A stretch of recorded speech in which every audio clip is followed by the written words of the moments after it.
Welcome everyone to this week's live stream review. And I just want to say a quick hello. My name is Christian Karasevich. I'm the content marketing manager at StreamYard. And I'm excited to have you all join us again for this week's show. This is something that I started last week. I think I'm going to continue this, try to do it every single week. We do it about 12 p.m. Eastern Standard Time.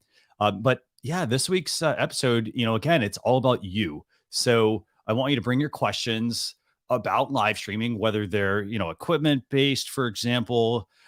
Maybe you have, you're like, well, hey, I don't know what my show should be about. We had a great question last week. I guess was asking, they had different types of videos they wanted to publish or stream. And we talked about the importance, for example, of differentiating your videos based on your channel that you're on. Because, for example, if you were streaming to YouTube and you had 3 different types of videos, YouTube doesn't know what your channel's about. So we encourage them, you know what? Hey, you should actually go and try and have separate channels for each one. So I'm excited about this week's show, but again, it's all about you. So do me a favor. If you have any questions, just a couple of things here. So let me actually pull this up. So make sure you put #ask in your comment. I will then go through those and we'll make sure we pull those up. Also this week, I've got Letitia Campbell. She's joining me again. She joined me last week and, super helpful as well to have her help me during the broadcast. So that way, if you had questions, we could take them on and tackle them. So we got a couple of things. So first off is if you have questions, #ask. The second thing is if you want to join us on screen, and we invite you to do that, by the way. I do want you to just go to and if you're on Facebook, this is obviously a lot easier, but if you go to Facebook and you actually just I'll put my URL in here, but if you go in there and you send me a private message on Facebook, I will actually go and I will actually send you the private link to join the chat.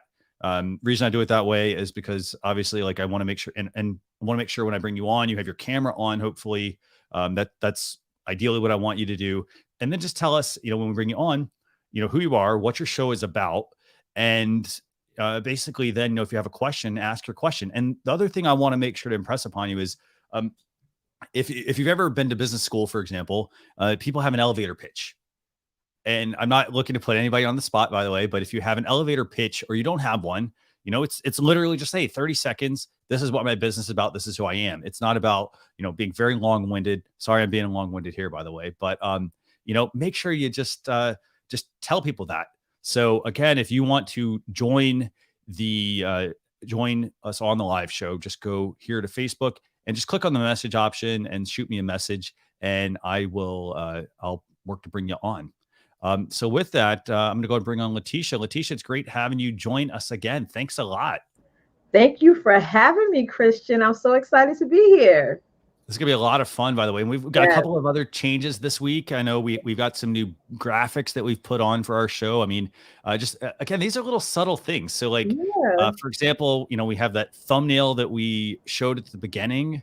We've also added a couple other things. Like I've got, if, for example, if you're here on the YouTube channel, make sure you click that like button and that subscribe button. That's going to make sure you get notified when we start to schedule these shows, because we're going to try to do them every single week. And we want to make sure that you don't miss them. And we have other shows as well at StreamYard that we do. So make sure you hit that like button and that subscribe button. And I've got some other fun little things as well for the show. But let's kick things off. Let's see if there's any good questions in here. So we have a few that came in. What do we got? What do we have? Feel free to just read them and I'll pull them up. Mario, you see Mario's message? Oh, no, I'm sorry. Chatty Kathy. She was the first one to do the hashtag. What's her question? Actually, yeah, I just saw one. What app do I need to go live on my mobile? Okay. So good question. Okay. So if you are using, so as a StreamYard user, you don't need any apps whatsoever. You just go through the mobile browser. But you do have to remember mobile, there are limitations with mobile. So you can go live just like we're doing now, but you can't, for example, screen share. You can't use the green screen effect, things like that. That's across both iPhone and iPad as well, by the way. So just keep that in mind. So as far as going live on mobile, and the other thing also is So within your StreamYard dashboard, you have destinations. So those destinations are important because basically they're where you're simulcasting or restreaming your content to. Yeah. So what I'm doing is I'm saying, I set this up beforehand. I go into StreamYard, I create a new broadcast, and I select the destinations I want to go to.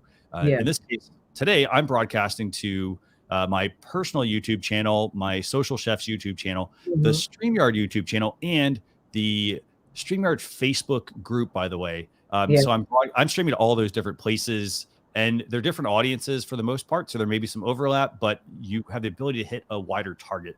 But I'm setting all that up, and then just going on to the mobile device. And if I want to join, I'll go there and join that way. But I would recommend, honestly, it's better from a laptop or a desktop. You get much more power working on those machines, hence the green screen feature if you want to use that, the screen sharing and whatnot. So what else do we have here? So let's using the mobile feature is good for like if you're like on the go. Like I used to use it a lot for when I was doing my car chats and stuff. I used to do I don't really do those around the summertime, but that's a great time to do it. But other than that, like you said, Christian, doing it on your laptop or your PC is ideal because you have full control of all the features. And a couple other things also, by the way, and I did see there's a couple people that want to join us, which is fantastic. I'll get you a link here in a second. So a couple other points to make about mobile and iPad and iPhone. You also can't use external mics.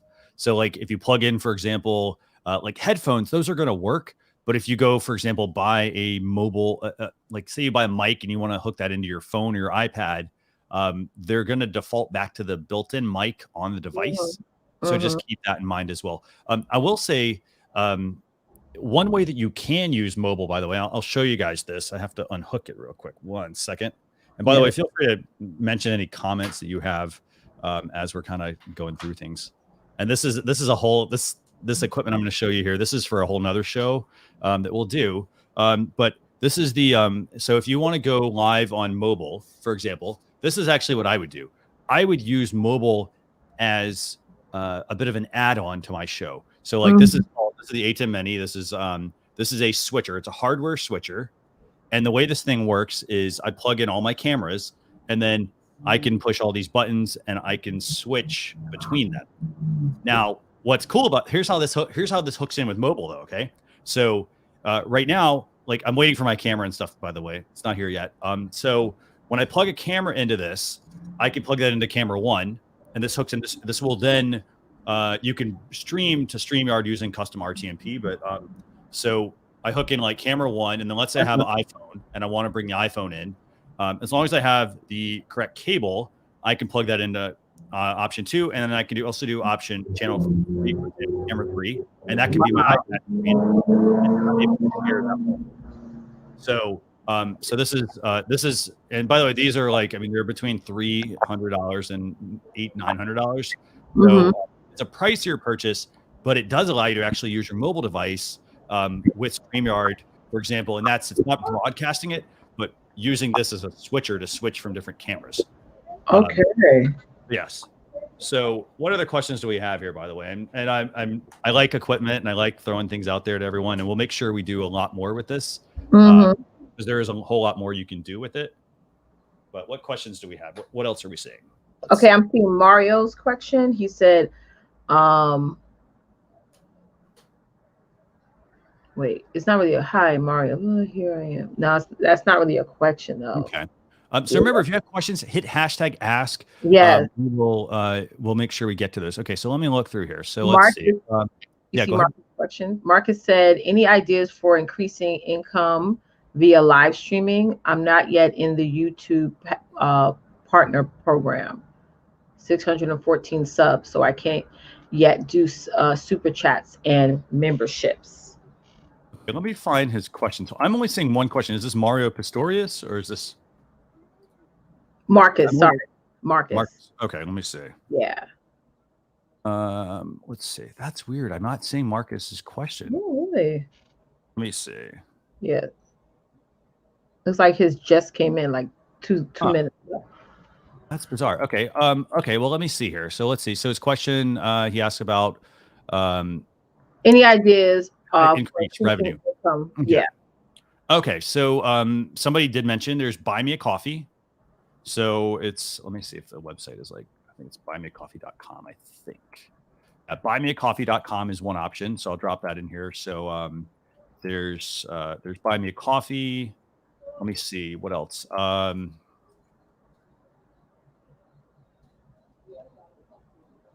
while you're looking for that, like there's also times where you could put up your Cash App. So if you have really great content and people are loving it, even having your Cash App handle up so people can donate to your show. And that way you could put that into getting more equipment, graphics, things like that. So a lot of people do that as well, to sort of get donations. And again, with that said, a lot of people will try that one time and they'll be like, nobody sent me anything. But no, you got to be consistent, y'all. Okay. With some good content, you just have to. So that's how that works, because people will appreciate, they will support your channel if you're giving out great information. And the key thing there is, it's giving out information. So don't like here's the thing, and I talk about this, even I've talked about this on my own podcast, my Launcher Live podcast, but a lot of people, they also will, they'll like, don't do this. Don't accept donations and don't take money from people if you're not going to give people something. Mm-hmm. That's right. There are a lot of people that will do that. And that's not how you build an audience and a community. If you do that, you will get called. I'm not saying I would do it, but like, you will get called out by people at times. They will, it might seem like, hey, it's working at first, and people will they'll call you out. They'll talk about you in other communities, things like that. So, if you want to generate revenue for your live streams, there's a lot of different things. So we put in a couple of links. There's also Patreon. Yeah. Patreon is a membership site. So you can check out Patreon.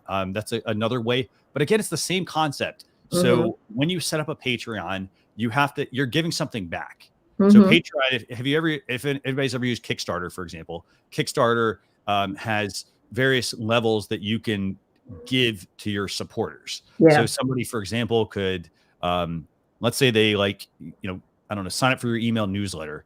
Then that could be like, hey, maybe what you give them is, hey, we'll mention you on our live show or something like that. Just little things like that. And then, oh, hey, somebody actually buys something from you. Like, say they actually buy your product or they sign up for your course or something like that. Then you could have that as a, like a certain donation level. Like if they, like you could say, hey, if somebody gives you $5, they'll get a shout out on your live show.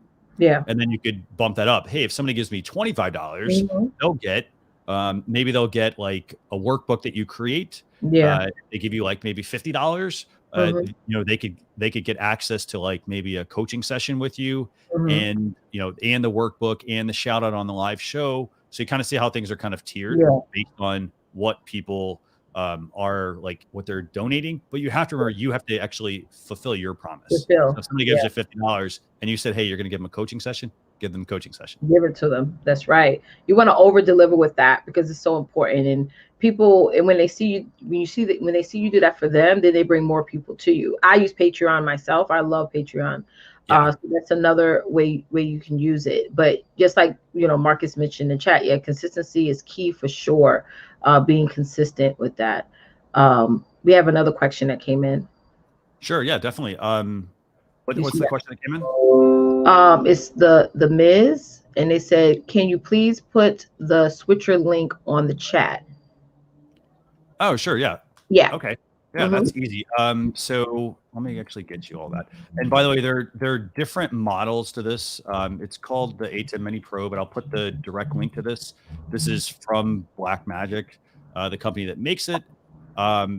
If you have any questions about this, seriously, I love hardware and equipment, so I'm happy to talk about them. They range from $295 to $895. There's various ones. But if you have questions, just seriously let me know, and I'm happy to answer those. I like them a lot, so we get that. Okay, I like that switcher idea. I'm definitely gonna look into that. I see so many people use that, and I always figure out like how. But I'm glad you definitely showed that. That was really cool. We have another. You see the question. Liz also asked, "Hi, I'm an online seller. What suggestions do you have for boosting my audience so I could actually start having customers?" Good questions. Okay, so let me pull that one up. So that's from is that Liz. Liz you said? Yep, Which Liz. one?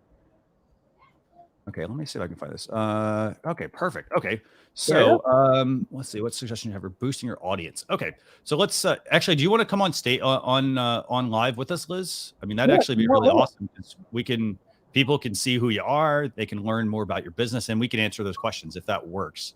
Absolutely. The first thing also with that is to discover who is your customer, who's your dreamy customer. You know, that is like so important. That's number one. Who needs the items that you're selling, you know, and then you have to discover what type of languaging that they, you know, listen to or hear to so they can, you know, look to you and actually purchase the products that you're offering. Definitely. So Liz, all you need to do is if you go onto Facebook, shoot me a private message.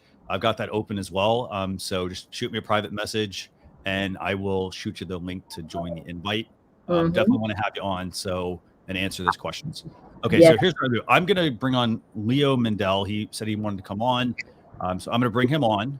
And then Letitia, we'll go through these questions and see if there's other ones here that we can answer. So let's go ahead and bring on Leo. Leo, how you doing? Very well, very well. Hello. Hi, Leo. How you doing? Very good. So do you have a question or what do we have? Let's see. So the first thing you were talking about is the Black Magic. I'm actually on a Black Magic at the moment. I just need to take my mute out. There. That's it. That's better. I'm hearing myself twice. I'm on a Black Magic ATM Mini Pro. That is a Panasonic Lumix GH3 camera that I'm looking down the barrel. I have to remember to look down the barrel occasionally. So that's that. And then you're hearing me on an external microphone. So it does make a big difference. That's the Panasonic Lumix GH3. GH3, okay, cool. GH3, which is pretty old, but it has a nice depth of field, as you can see. But you can connect it, if you don't want to buy the big A10 Mini, you can actually just buy this. There you go. I've got the unbranded $15 one. You've got the $150 one, and you'll be surprised. But the big difference also on my audio is I've got in-ears. Yeah. So I've got in-ears, so you're not getting any feedback or echoes, which we're getting off Letitia. You can hear we're getting echoes off you. Oh, we are. Sorry. We are, because you've not got in-ears. I need to get one of those. But what I was going to chatting, by the way, keep chatting. I'm going to go get some other in-ears that I want to show people as well. Keep chatting. Well, I'll also show you. I'm going to actually do an audio test on you. Sure. So you can hear what Christian will do it as well. But I'm going to swap and you're going to be able to see what your audio looks like at the other end. So I'm just going to change camera. So this may flick out when I do this. So just give me a second. Hopefully it won't. Right, there you go. Okay.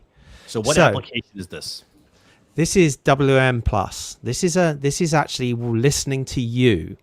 And the short term, that blue number at the moment, as you can see, because neither of you are talking, the number's going dropping and dropping and dropping. So when you talk, that number comes up. So what you are aiming to try and do is hit about 24. And this is the way you can tell if you're too hot or too quiet on the other end. So as you talk, you're actually coming. It's over a period of time. So what you actually have to do is you have to talk for about 20 seconds and it will level off.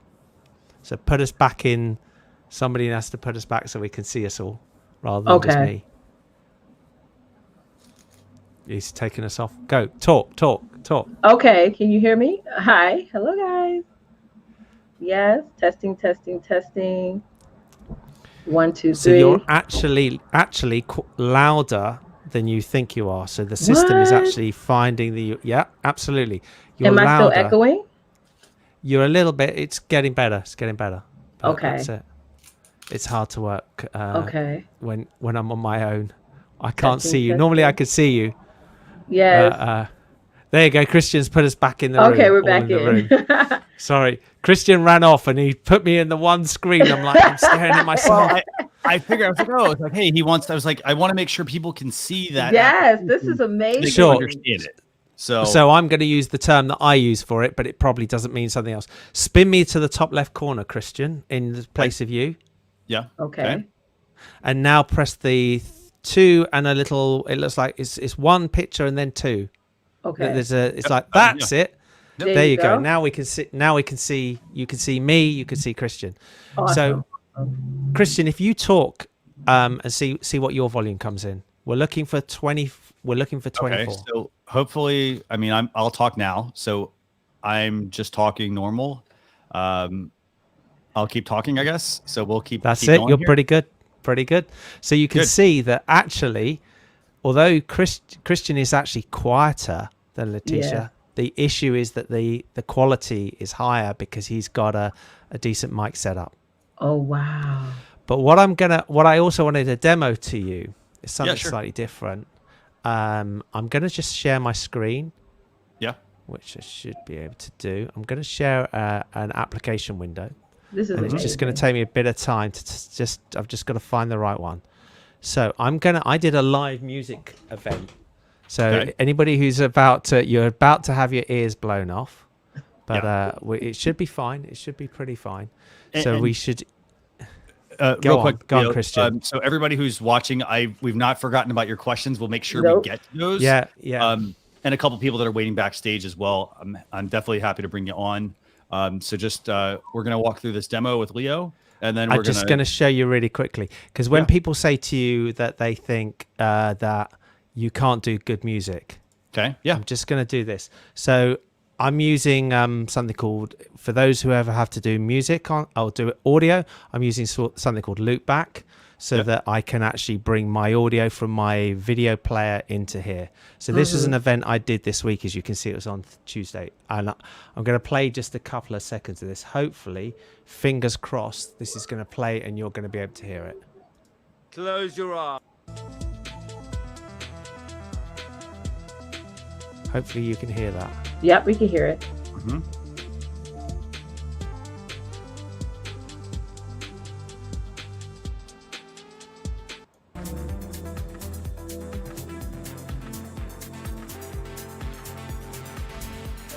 That was all broadcast on StreamYard, the same platform that we're using here.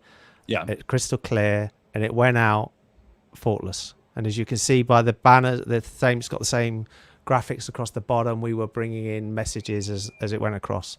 Wow. But you can do. Oh, that sounds nice. If someone says you can't do music on streaming, you can do music. You just have to be prepared to spend a bit of time setting it all up. Yeah. Mm-hmm. So what would you suggest for my particular issue? Because I have a mic, but it's still having that same echoing issue. What kind of mic? Let's start there. I showed it last week, and you said I've never seen that brand before. Is this one here? Okay. Okay. So this is a pretty common microphone there's a lot of unbranded ones like that. So that microphone on the bottom, if you turn it to face so we can see the bottom, Letitia. Okay, it's a USB version of it, right? So that's powered up. It's good. The thing with it, you have to make sure that you're in the right place to your microphone. So I'm quite close-ish to my microphone.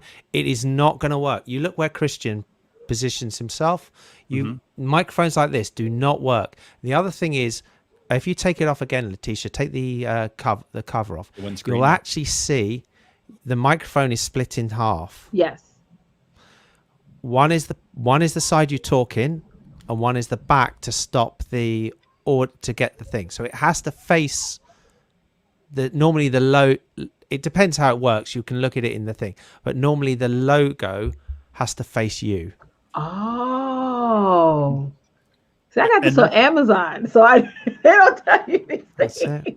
And that's actually a similar thing that people will run into with the Blue Yeti, by the way. They'll face it the wrong way. For example, if you have a Blue Yeti is for the most part, it's a USB mic. And when you plug that in, it's, again, the same type of thing.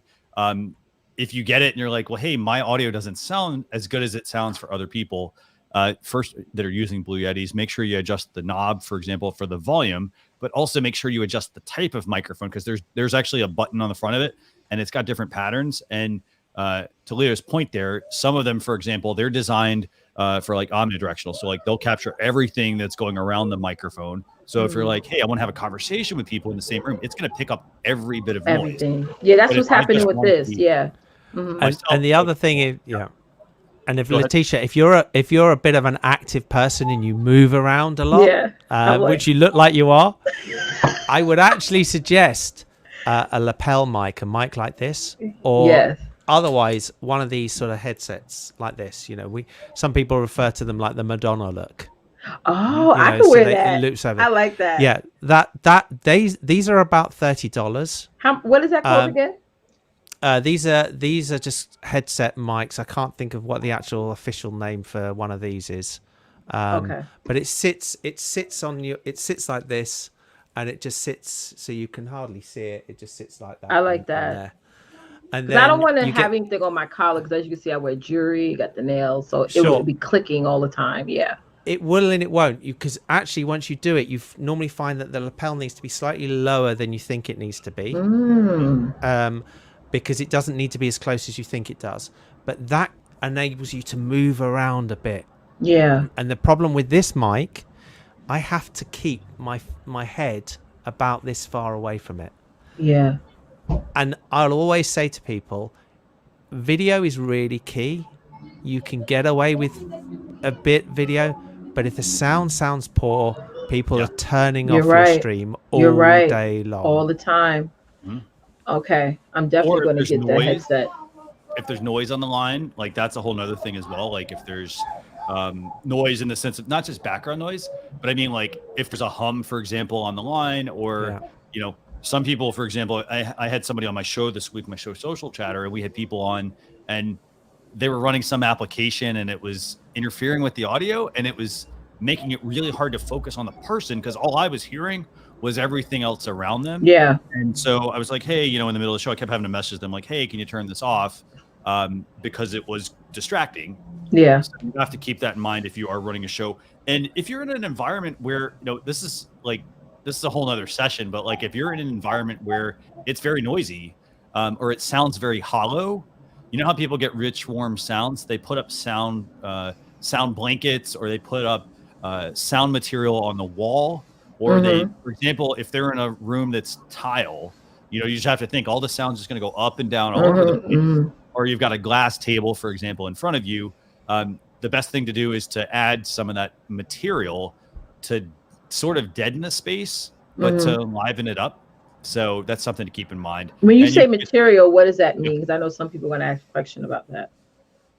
So let me actually pull up some of these actually. Yeah.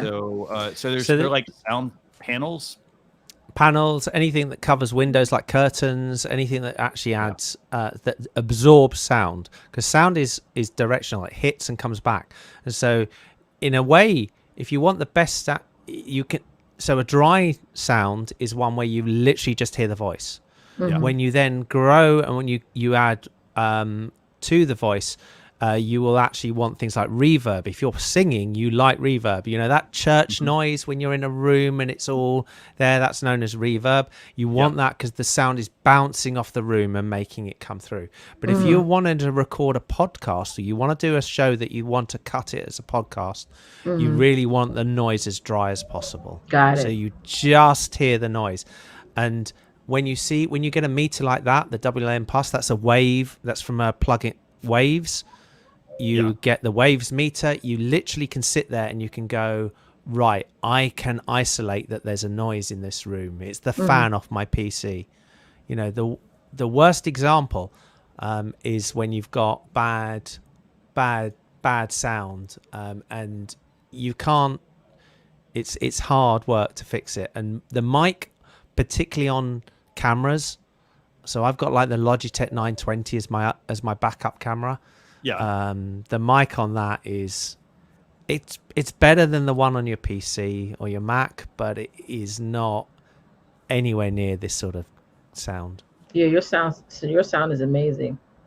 Yeah. It's not that expensive actually, my setup. Yeah. This microphone's about $60.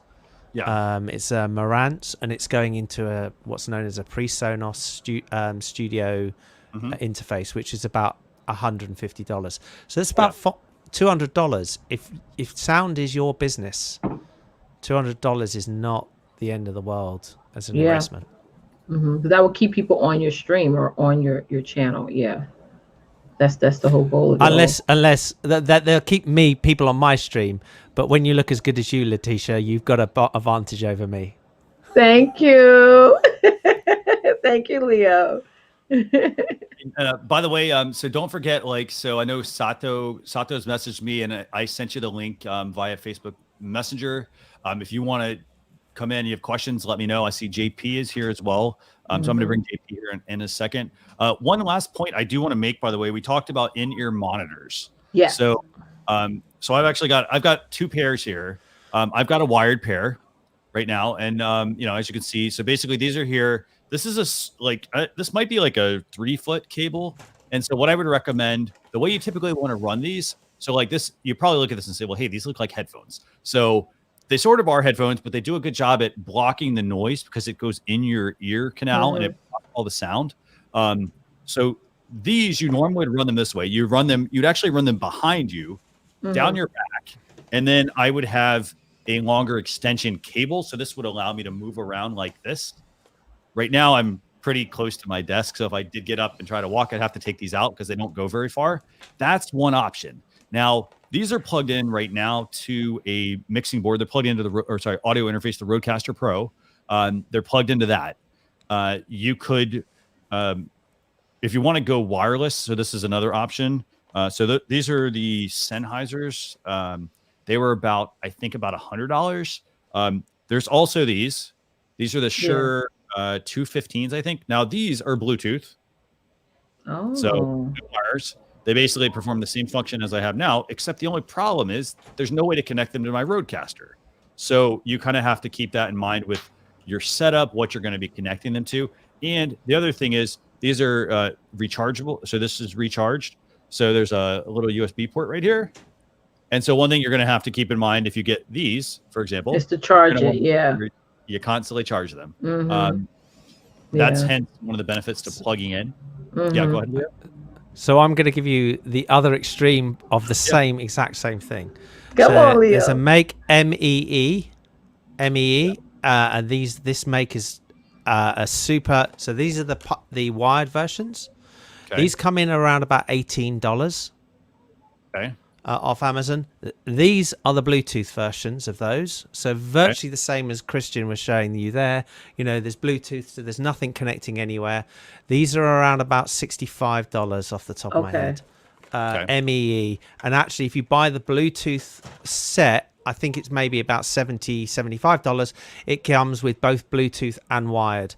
The quality is not anywhere as good as the Shures. It's not, but you're only listening.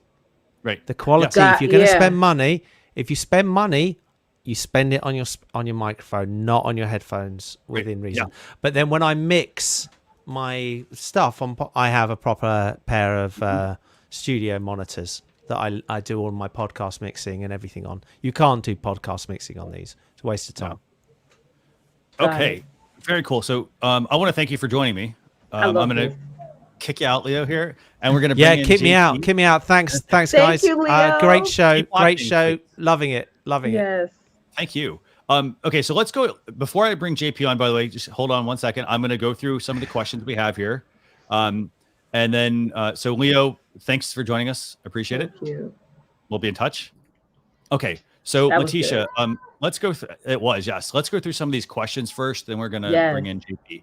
Okay, so William Osorio, watching over on the StreamYard Facebook group, asked, do you use any special plugging for audio mic now? So I'd love to know, William, what do you mean by any special plugging for audio mics? For the most part, I mean, you've got XLR mics. Sounds like there's an airplane in the background, I guess. Is that an airplane? No, it's all good. So, for plugging in, for example, I mean, if it's a USB mic, that sounds good. What'd you change? I just went on mute for a second. Okay. I was like, wow. Okay. So as far as plugging in a microphone, I mean, there's different things. So If you've got the XLR connection, which I talked about that last week, that's the round connections, 3 prongs. You're going to need an audio interface that's not going to plug directly into a laptop, unfortunately. You can get an audio interface. You can get the Rodecaster Pro. You can get the Scarlett, the Focusrite. There's also a company that also makes, let me see what the name, it's like Apex Audio, I think. They make a plug that goes into your headphone jack, and it makes like an XLR connection. So you can plug that as well. That allows you to plug like an XLR mic into a smartphone, things like that. So definitely something worth checking out. But if you have another question or if you can elaborate, definitely let us know, and I'll be sure to get to that. Letitia, you can come off mute. Let's see if there's anything else here we got. So Okay. Let's see. Okay, when I use my phone, if I look in the private chat and try to go back, it kicks me out of the stream.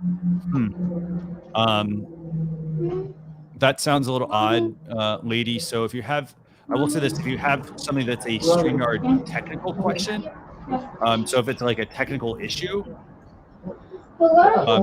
please contact our support team at StreamYard. And I'll put their link here. It's streamyard.com/contact. Because that, for the most part, it might be an issue that they have to kind of walk you through with. It might be something with your system. Maybe there's a, for example, if you're using the browser, maybe there's a caching issue or something. So if you have a technical issue, please leave that go connect with our support team, and we'll definitely help you all with that. Let's see what else. You can come off mute, Letitia. Let's see. So someone had, I don't know if you see Marcus' question. What's the question? He said, I like the idea of bringing people on the stream and would consider doing that on my stream also. Okay. Any tips on convincing people to join? This is a good question, actually, and I wonder. That's a real good question. I'm gonna call out my StreamYard coworker, Mr. Daniel Glickman. I don't know if he's watching, but it's something that we have also wondered, if there's an easy way to get people to join a stream, because, a lot of people, they might be camera shy. A lot of people might not be camera ready, i.e., maybe they just got up and they're not ready. But I mean, it's one of those things. You're going to have to convince people. You're going to have to try to get them. I mean, I'd say this. I mean, part of it is building offline relationships. Yes. So, don't expect everyone to immediately come on. By the way, JP, for example, is patiently waiting here. Thank you, JP, by the way. And, but it's hard to get people to come on all the time. So like, it's going to take some coaxing. I think the one thing that's useful is, for example, Leo came on, and I was really thankful that he came on. And then now JP is here. So hopefully with 1 or 2 people coming on, it's going to encourage other people to do it. So I think you kind of have to show by example here. That's, I think, part of what you're going to have to do. So, well, what I do, I have a sister to sister connection talk show that I do once a week. How we get panel, guests to come on is that like 3 days before we'll do a live, and we'll say, hey, if you'd like to be on, email us if you're interested, and if you have a particular knowledge of this topic, because we talk about different topics every week, just like this show. So when they email us, for one, it shows that the person is really serious about being on panel, and we could then further give them more information that way. So that's another way to do it too, is before you actually do your show, go live 3-4 days before and say, hey, I got a show coming up in a couple of days. I would love to get some guests on there. And also, a lot of times, especially these days, people want to be like, well, what's in it for me? So it's like, you got to have something in it for them as well. Maybe you'll invite them to promote their business or promote whatever event they have coming up. So that way it could be more of like a 50-50 thing. Perfect. Okay. So, by the way, if anybody wants to join, I dropped a link here. Just go. The best way is going to be to hit me up on Facebook Messenger, shoot me a message, and I'll then shoot you the link to join. That's the best way to do it. That way I can kind of control who's coming in and whatnot. Okay. So let me go through a couple more questions. Like, give me 2 questions, JP. So, let's see. So we get that one. So another question, Teachers on Fire is asking, can StreamYard allow broadcasters to manually resize the guest frame? Okay, so it's not something you can do in your StreamYard dashboard to manually resize them. But there are the features here within the dashboard. Like here, let me actually. So you guys are going to get the fun. You're going to get the fun infinite screen effect here. So I'm going to share my StreamYard tab here, and I want to show you this. So what we'll do is I'll show you this, and I'll show you kind of how this works. So basically, as you can see here, this is going to be the best way to change the views. So if I wanted to solo myself, I can do that. I could do this one if I've got two people. If I've got two people and I want to zoom out, I can do that. Leo mentioned earlier, you can use this one if you have multiple people. We can also do this one if I'm doing a screen share with myself. Yeah. And this one as well gives it a little different view. Here's another option. And then don't forget, you can also solo anything that's here. So for example, if I want to solo myself, I just click that. As you can see, it's got a transition, and I click it again, it goes back out to the one that I have checked. So, but is there a way that, you know, with is there a way where it will pick up the sound and that person will be on the screen rather than you having to switch all the time? No, it doesn't. We don't have that feature. You know, I know what you're talking about. You're talking about like, for example, if you were talking, that it would kind of switch back and forth. We don't have that built in, but I will say we can submit it as a feature request. Okay. So we'll submit it as a feature request. Yeah, because I like that idea. Sometimes I don't like the Brady Bunch, or certain platforms, you know, don't want everyone on at one time, because you have up to 10 people on this platform. That's a lot of, you know, attention grabbing. Yeah. Another question actually here, real quick. So I'm going to bring JP on, and then I'm going to show you. Let me show you a cool little feature first. Ooh. So we're going to bring JP on. JP, how you doing? Hey, JP. Good. Hello, hello.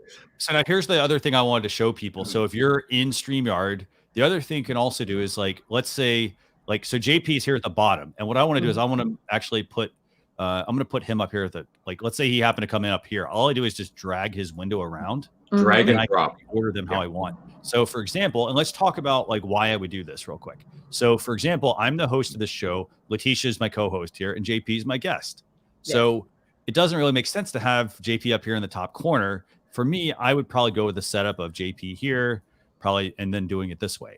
So that's something that you could do, something to think about, because remember, your focus is on your guest, and you have to also remember at times, like say JP has like, you know, we want to give him a couple minutes to talk about what he does and whatnot. We might want to solo him and then go back to that view, for example, that we had. So something to keep in mind. So JP, you have any questions? Or it's good to see you, by the way. Thanks a lot for joining. Thank you. It's actually very early here. We're approaching. We're in Japan. It's almost 3 o'clock in the morning. What? Wow! I want to thank you for joining. Dedication. No, not vacation. But I did. You mentioned, Letitia. You mentioned mobile, and that's why I messaged Christian on my gaming platform, which is Seto, same guy. And you mentioned mobile. Now, Christian, can you show us that little box again? You mean, let's see, which equipment we got here? So I got a lot of different. The one for switching. The one for switching. We were talking about mobile. Yes. Okay. Now, why would you recommend something like that over something software-based like Manycam? Well, so actually the one great thing about this is that, let's say somebody wants to do any sort of streaming, this actually will replace your computer. So let's use the example of, so as you plug things into a computer, as you're plugging things into a computer, they take up resources first off. So if you're trying to stream, you know, you need a persistent, good quality connection. And if you're then using a machine, let's say you're using a laptop that's like, for example, for the longest time, I've been streaming with an 8-year-old laptop, and it's been working just fine. But, you know, I do notice, well, hey, as I start to add things, it does start to kind of run into issues. And so it doubles as a switcher. So I can plug in multiple cameras into the back, but it also can run my stream. So I can plug everything in here and still push it out through StreamYard. Okay, but you're still tethered to something. You are still tethered, or you're still tethered. Well, no, you could be. So, but theoretically, it's got something. So you can run what's called RTMP. Basically, it allows you to plug into StreamYard through RTMP, which is software. Okay. And then So this- what I'm doing is I'm using Manycam. Okay. Cool. Okay. 100% software. And what I can do is I can transition over here. Okay, let's take a look here. Yep. I'm going to transition over here. And there we go. Cool. And now I am totally mobile using StreamYards. And if I want to go back to the desktop cam, I just cut again. And it's all software based. Nice. I don't have any cords or anything like that to tether me. And I can control it if I'm the host here, or I share my code via here. It's possible. No cords. No cords attached. And there's lots of ways to do it. Yeah. I mean, here's the thing. It really comes down to, I think, I'm not saying there's a right way or wrong way here. Yeah. You know, it comes down to the fact that there are different options. So, for example, if you want it, like a lot of the pro ends, like they go with the Blackmagic product. And as I mentioned, there's, you know, a $300 product, a $600 product, and a $900 product. How much is Manycam, for example? I paid $99 for premium lifetime. Yep. So so you've got $100, and then you probably get your device, obviously. But you know, so you have different options, and this is where it comes back to what the show is going to be about, that people are broadcasting. If you're going to be someone who's going to be mobile, you know, and you want the ability to be mobile and somewhat untethered, then it does make sense to, for example, check out the Manycam product. You know, I'm not advocating for one or the other. There's lots of options, obviously. So no, it depends. It depends on what you want. I've always found that similar to KVM switches, that they degrade over time. So software based, I've always been a fan of. Like with Manycam, I can switch to multiple cameras. I can switch to any camera I want. Yeah. Right. If I need a work camera, I can switch over here. Oh wow. You know, that's not a problem. Right. Whereas with a KVM switch, you're actually transferring electronic channels, and every time you switch, it creates that kind of like a little spark, and they degrade over time, and which is a personal choice of mine. Yeah, which is why I would go with a software base as opposed to something hardware. I understand. Sorry, but yeah, no, definitely. So you know, I like the suggestion. This is the key thing. I mean, it's about opening up people's eyes to just options that are available. There are quite a few of them, and again, I mean, it comes down to what somebody's budget is. For example, if I can spend $100, that's a lot easier to do than dropping $900 on a device that I don't know if that's even going to work. You know, or I have to then figure it out and make sure, because it's not just the device. If I got the device, I also then have to have the cables. I have to have, if I'm into camera switching, I have to have 4 cameras. You know, and so my device, it's not just $900. It's $900, all the cables, and every camera is probably about what, $500 to $1,000. Yeah. So it really comes down to what you're going to do. So good. No, I love the recommendation here. So I really appreciate it. That was great. Okay, so that was my 2 cents. I just wanted to chime in on Letitia's thing about using mobile, because it can be done. And we're going to switch again over here. So we're on StreamYard. Now we are on mobile. And if I wanted to, I can flip the camera while I'm live. That is no big deal. All right. So easy peasy, super cheesy. That was good. Okay, guys. Thank you, JP. I just wanted to chime in on Letitia and regarding mobile. Thank you, JP. Do me a favor, actually. Just shoot me a Facebook message afterwards. I want to connect with you. I've got questions on some stuff as well, but just shoot me a Facebook message. So thanks so much for joining us. Will do. Take care, guys. This is good. That was good. Okay, so let me keep going through this. So I know we got a lot of questions. I got people. Walter Walter Strong is back. He was here last week. I know we've got a couple of other people like Liz Lee's wanting to join. Shane Trammell's wanting to join as well. So I sent them some links. They'll hopefully pop up here backstage. But let's go through the comments real quick. So another option you can use, there's IV Cam for using your smartphone basically as a webcam. So that's a good option. Manycam, let me see. Let's see. And by the way, some of these, I know you guys said these earlier. I just am getting to them. I'm sorry. Let's see. So Sato, I'm still waiting for you to join me. So hopefully you'll join. I sent you the link. But let me know if you're having any issues. Let's see. Jewel, let's see. So you mentioned creating multiple channels for various content we want to present. Does that confuse your target audience? I have a couple topics in mind. Jewel, actually, do you want to come on live with us, or do you want me to answer that? I mean, I prefer to have you come on because then you can tell people. Come on, Jewel. Jewel's one of my clients. Come on, Jewel. So who you are, what you do, and then what your question is, and I'll answer those, and Leticia will both answer those. So shoot me a Facebook Messenger message, and I will shoot you the link. Also, let me give Zane the link here as well. Yeah, it's better if you guys come on because when you explain it, it can give you an accurate answer. Sometimes the questions are limiting. We want more details, regarding your business. Okay, so another question, by the way, and Walter, I promise I'm going to bring you on here. Kenny's asking, when I screen share on my PC, I lose the dashboard to view comments, etc. Any help? So are you doing a full, it sounds to me like you're doing a full screen share. Is that what you're doing? Or do you have it, maybe the window is opened up full screen? Let me know what you're doing there. There's a couple of different things. By the way, perfect. Yes. Well, that has happened to me when I share my screen. I can't like look at the comments anymore. You know what I mean? So how are you sharing? How are you doing the screen share? Let's talk I'm just hitting the share button on share screen on the bottom.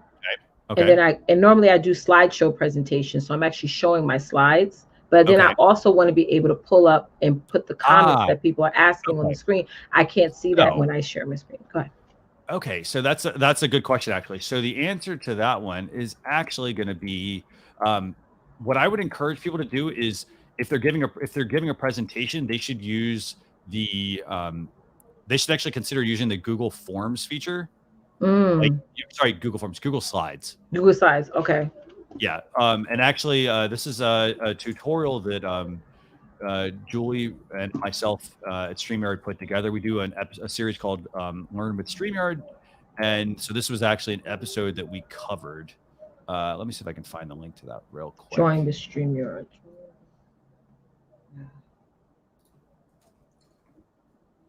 Okay. And by the way, for those of you who want to come backstage, here's the other thing. If you're on mobile, this is one thing I want to tell you. If you're broadcasting, you don't get the screen share option. You don't get the green screen ability from iPhone, iPad, and so forth. But if you just want to come on, all you have to do is join via the link that I send you. And then, you could be on the mobile device. So, for example, if it's vertical, you'll want to rotate it horizontally. And then that will fill the screen, for example. So feel free to join, Liz. Just join via the link. That's awesome. Okay, so let me see. Congrats to Martin. He said he's going to start using StreamYard tomorrow. Fantastic. Let me find this other tutorial real quick for you all. Here it is. Okay, so I'm going to drop this in there. So for those of you who want to do a screen share and you don't want it to be full screen and you're doing a presentation, for example, check out this tutorial. This is a video or a session that we did on how to use Google Slides with StreamYard. And basically what it really amounts to is this. You split your screen in two and you open Google Slides in one.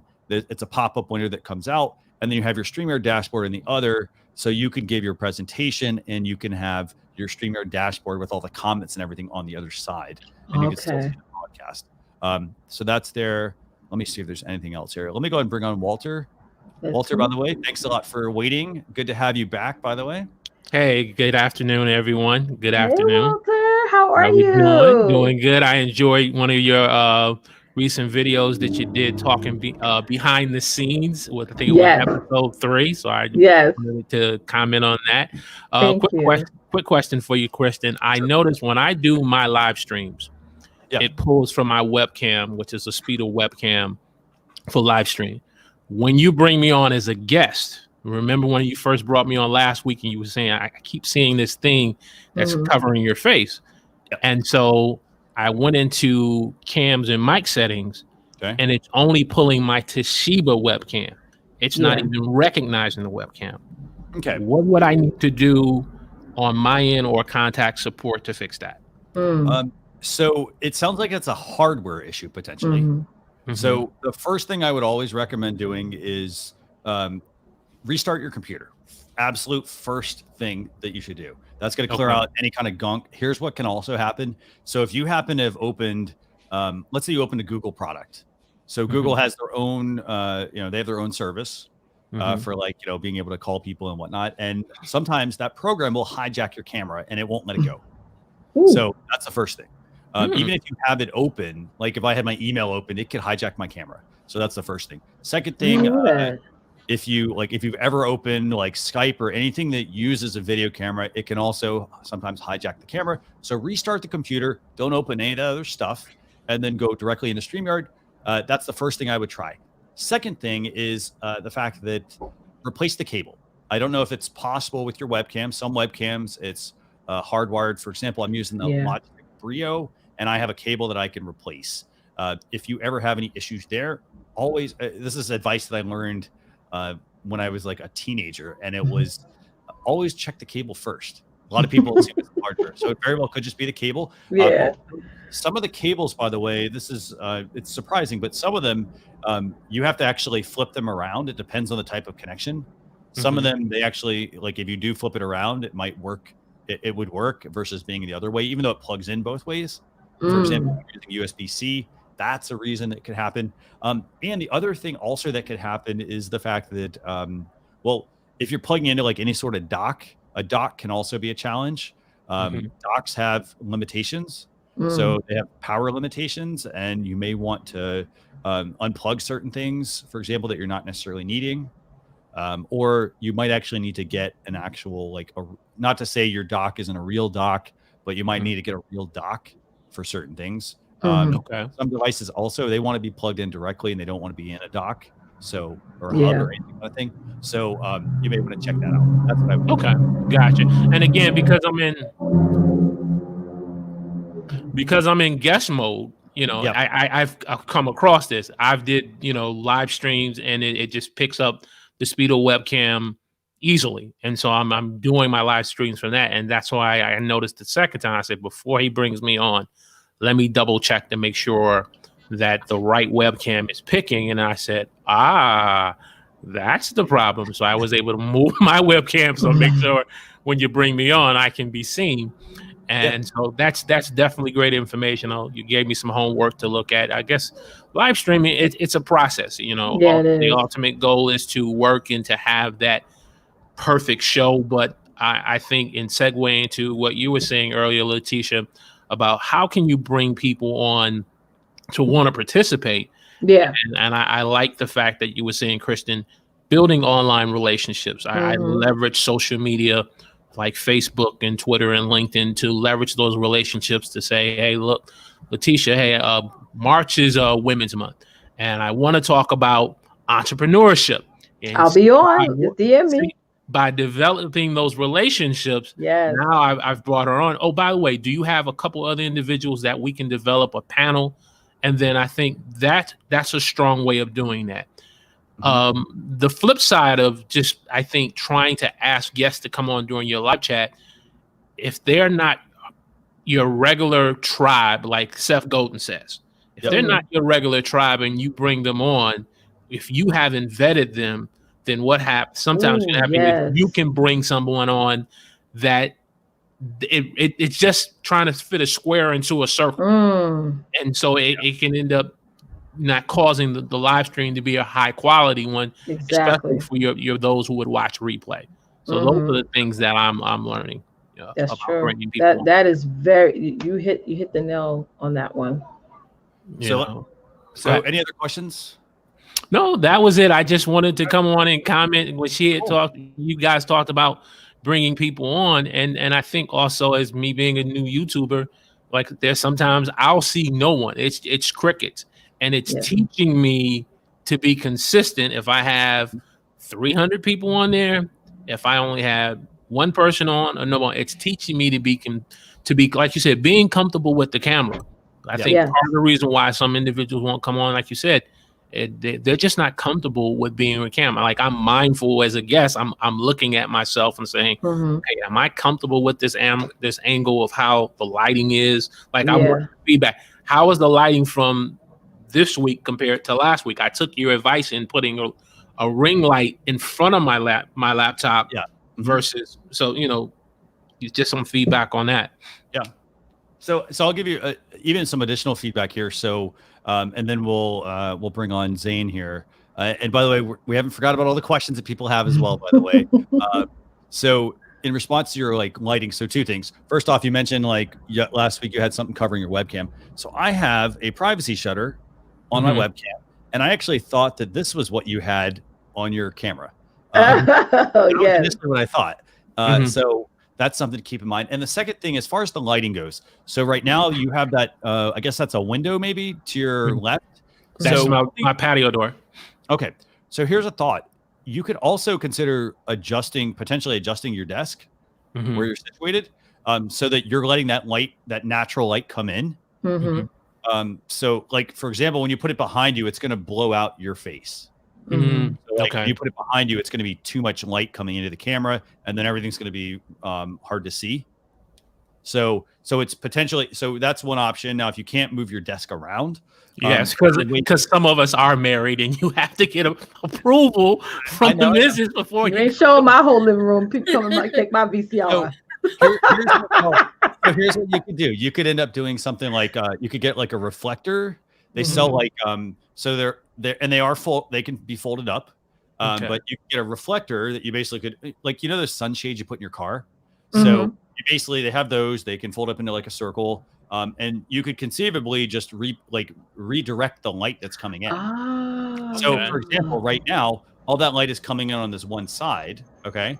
So now if you get the reflector and you bounce the light off of that, it will also light this other side. So even a little better even lighting. So just something to consider. All right. And for those of us who are more, have more color to our skin, I had to put like a orange shade around my ring light, because if it was just white, it would just, especially for us girls who wear a lot of makeup, it would just make us look ashy. So it's like having that orange, and you could get like a darker orange, or especially a lot of sisters know what I'm talking about. If you're more orangey tone or more yellowish tone or more bluish tone, you would get that shade according to your tone, your tone of skin color. So that definitely helps as well. Because sometimes these ring lights or soft boxes can be too bright. I remember when I first got mine, I was like, oh my God, I look like I'm like a ghost. Like you're trying out for a remake. But it would look different for Christian. Christian will look fine, but for me, I'd be like, oh no, we gotta do something different. Exactly. And you're right. I'm sitting here, I can see the orange in me. Yeah, your orange tone. Yeah. So you would get like an orange shade around your ring light. Okay. And here's the other thing about ring lights, by the way. There are different types of ring lights. Yes. So there are ones that they're one color. So they're just like a white, and this is the thing where we talk about this with microphones as well. Like you make the investment in a microphone, and you can buy, if you spend $150, like if you spend the right time researching the mic and ask us, for example, we're happy to help. I mean, we make live streaming software, so we can help you get the right kind of equipment you need. I love this. Here's the thing. A lot of people are going to a lot of times they're going to recommend stuff that they're probably getting an affiliate commission or something on, or brand deal, right? Yeah. And so one thing I want to mention about ring lights, there are different types. There are, so back to my mic example, you spend a lot of money on, like, say you buy the name brand mic. There are other brands out there that are actually really good and potentially cost less, or in the long run, you won't have to replace them as you kind of grow your live streaming journey. The same thing applies for lighting. So with Mhm. lighting, it's the same way. There are different types of ring lights. There are ones that are just white. There are ones that, you know, the step up is they're a little more fancy. They then let you, for example, adjust the color, or they like go from a white to a yellow, like depending on, you know, what setting you want. Then there are ones that go a step further and they have, you know, full on color adjustment.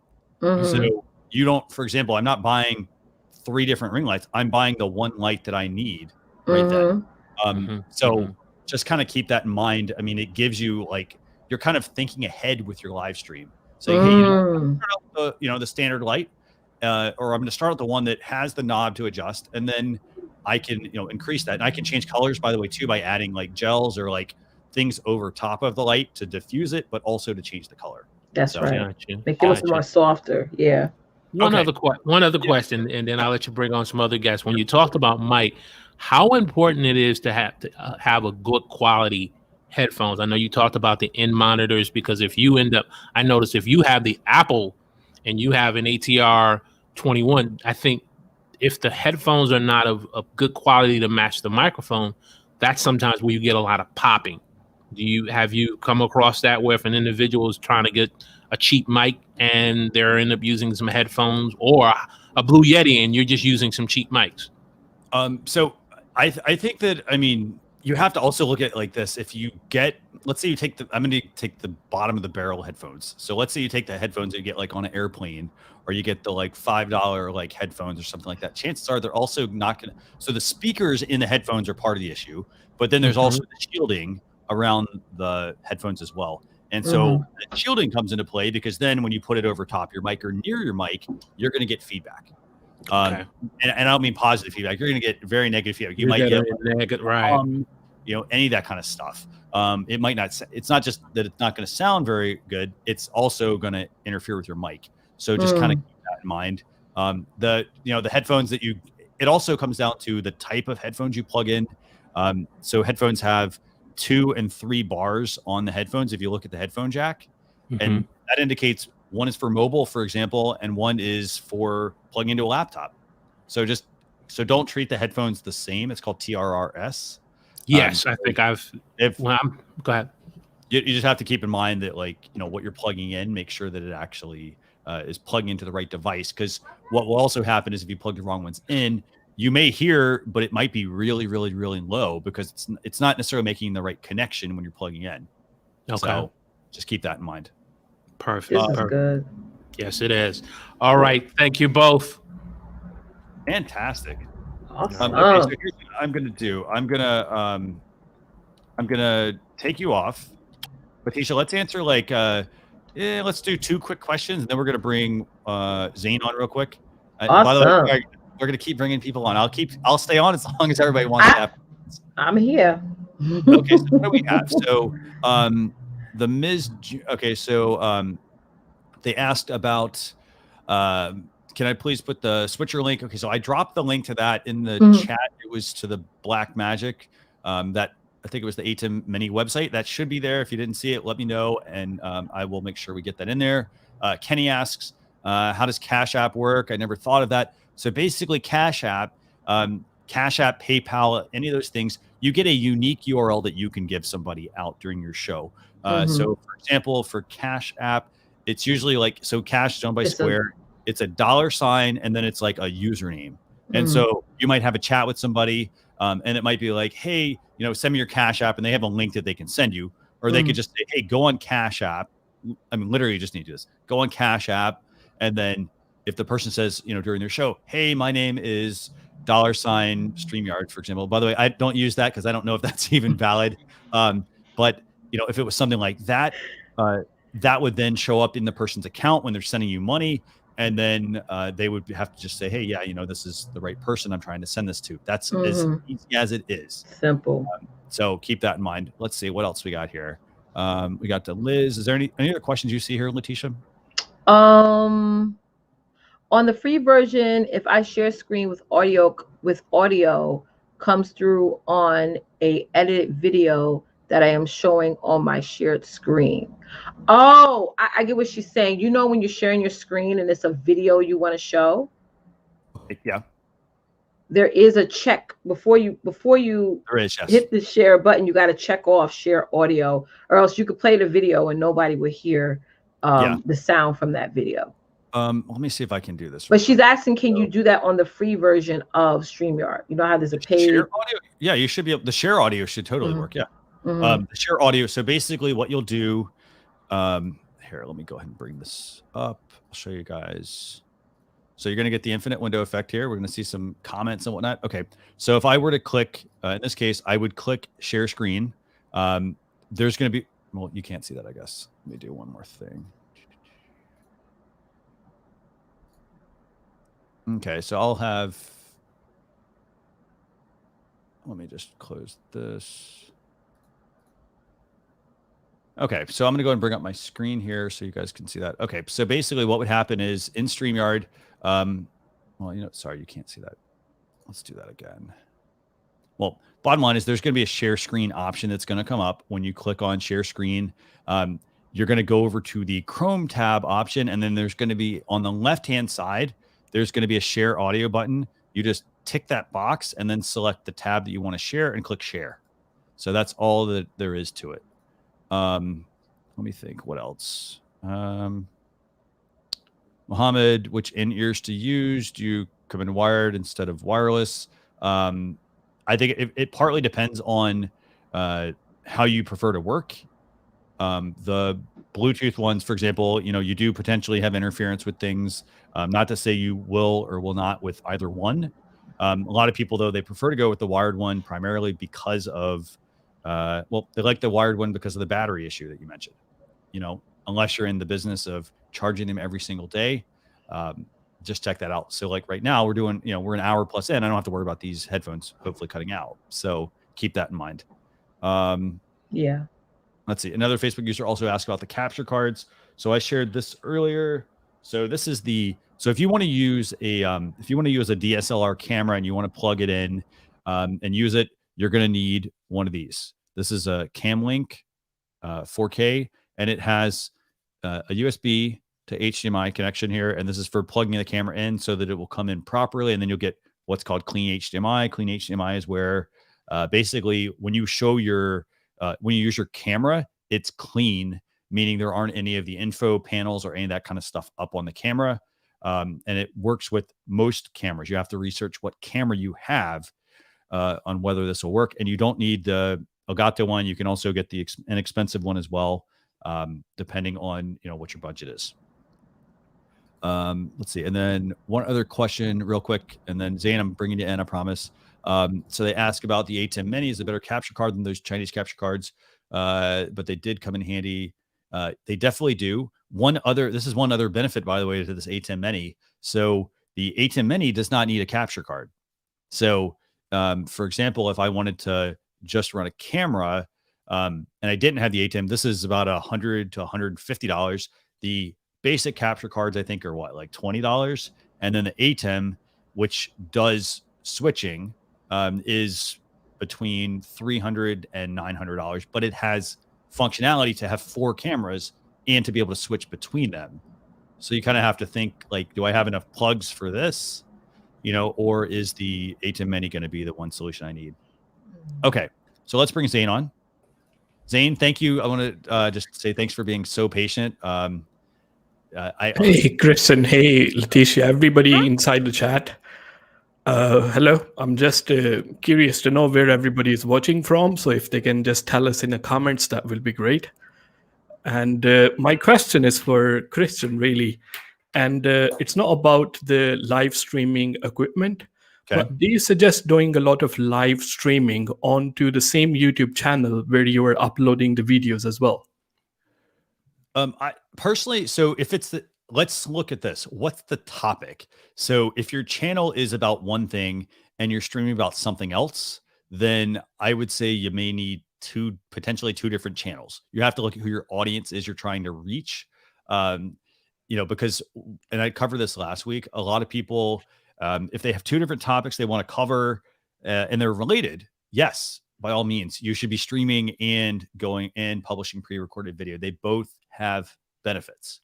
But if the topics are two different things, for example, let's say you want to do live streaming and talk about technology and you want to publish cooking videos, for example, I wouldn't put them on the same channel. YouTube is going to see them as two separate things, and they're going to be confused about, well, what do I recommend your channel for?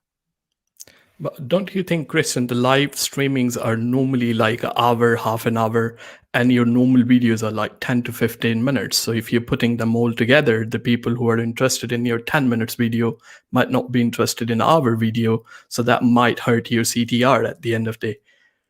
I think it honestly comes down to what the content's about. So, a 10-minute video, this is the thing. I mean, our attention spans have gotten extremely short.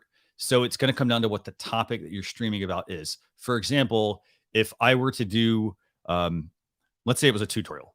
So I did a tutorial. Tutorials should be expected to be, maybe 30 minutes at the most, depending on how advanced it is and how much you want to get into. But for example, as we're doing here, this is over an hour. We're just having a nice discussion. In this case, like I would say, well, hey, a long live stream would make sense. So it comes down to, it's going to come back to the strategy. Letitia, I don't know if you want to jump in and add anything.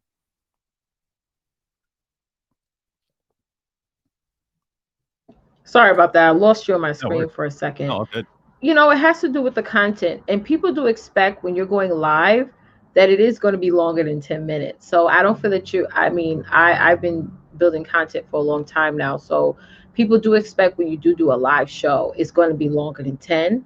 I don't think it will hurt your channel or your viewership if you decide to do a 10-minute video, upload that, and then once a week you're doing a 1-hour live conversation. So I don't think, and plus I always tell people to test it out. You can listen to other people's advice all day, but you also have to account for your own personal experience. It all depends on your audience. My particular audience loves it when I do 2-hour lives, and I could be talking for 3 hours and not even notice that I've been talking for 3 hours, because that's the type of engagement my audience wants from me. So you have to really ask yourself, is who is your target audience, and how long do they want you to be up there speaking? Certain audience likes the 30-minute, 30-second or 30-second, Snapchat videos or what have you, that they like bite-sized bits of content, not the whole long, lengthy content. So it's really about your audience too. Yeah, that's an excellent answer. I mean, obviously, as the Christian said as well, and I know you have a lot of experience in social media marketing and everything. And the way we look at the things nowadays, I mean, I always wonder why the platform like TikTok, why the platform where normally the short form content is, are actually rapidly going up. And as the Christian said, because the people have a shorter attention span nowadays. So I believe if you are doing a streaming, if you sort of design them so they will have a lot of replay value, that will be very excellent. But the problem is my live streaming particularly always goes south, in the sense I just go off the topic. So in those terms, it is very difficult to really stay on the topic. So that is something you really have to kind of plan them in a way to stick to the topic. That will be excellent. So personally, I unlisted each and every live stream on my channel, and I did see my CTR going up because my topic is about e-commerce and stuff like this. And the people who are, everybody in the chat right now, they're watching right now, but they might not click on the live stream after when the live stream is finished, because everybody like to be included inside the chat. So that's particularly, I'm speaking about my audience in particular. So that was the particular question. And the other thing about somebody asked about online business. I mean, there is something I can say about that is, somebody in the question asked about how they can use a live streaming to grow online business in particular. How they can use live stream to make an income. Yeah. So before doing this YouTube thing and live streaming thing, I've been selling on eBay and Amazon from very long time. So I started this live streaming on YouTube recently this year now. And everybody want to grow. They're going to get a lot of views. They want to get a lot of subscribers and everything. And they want to support their existing business.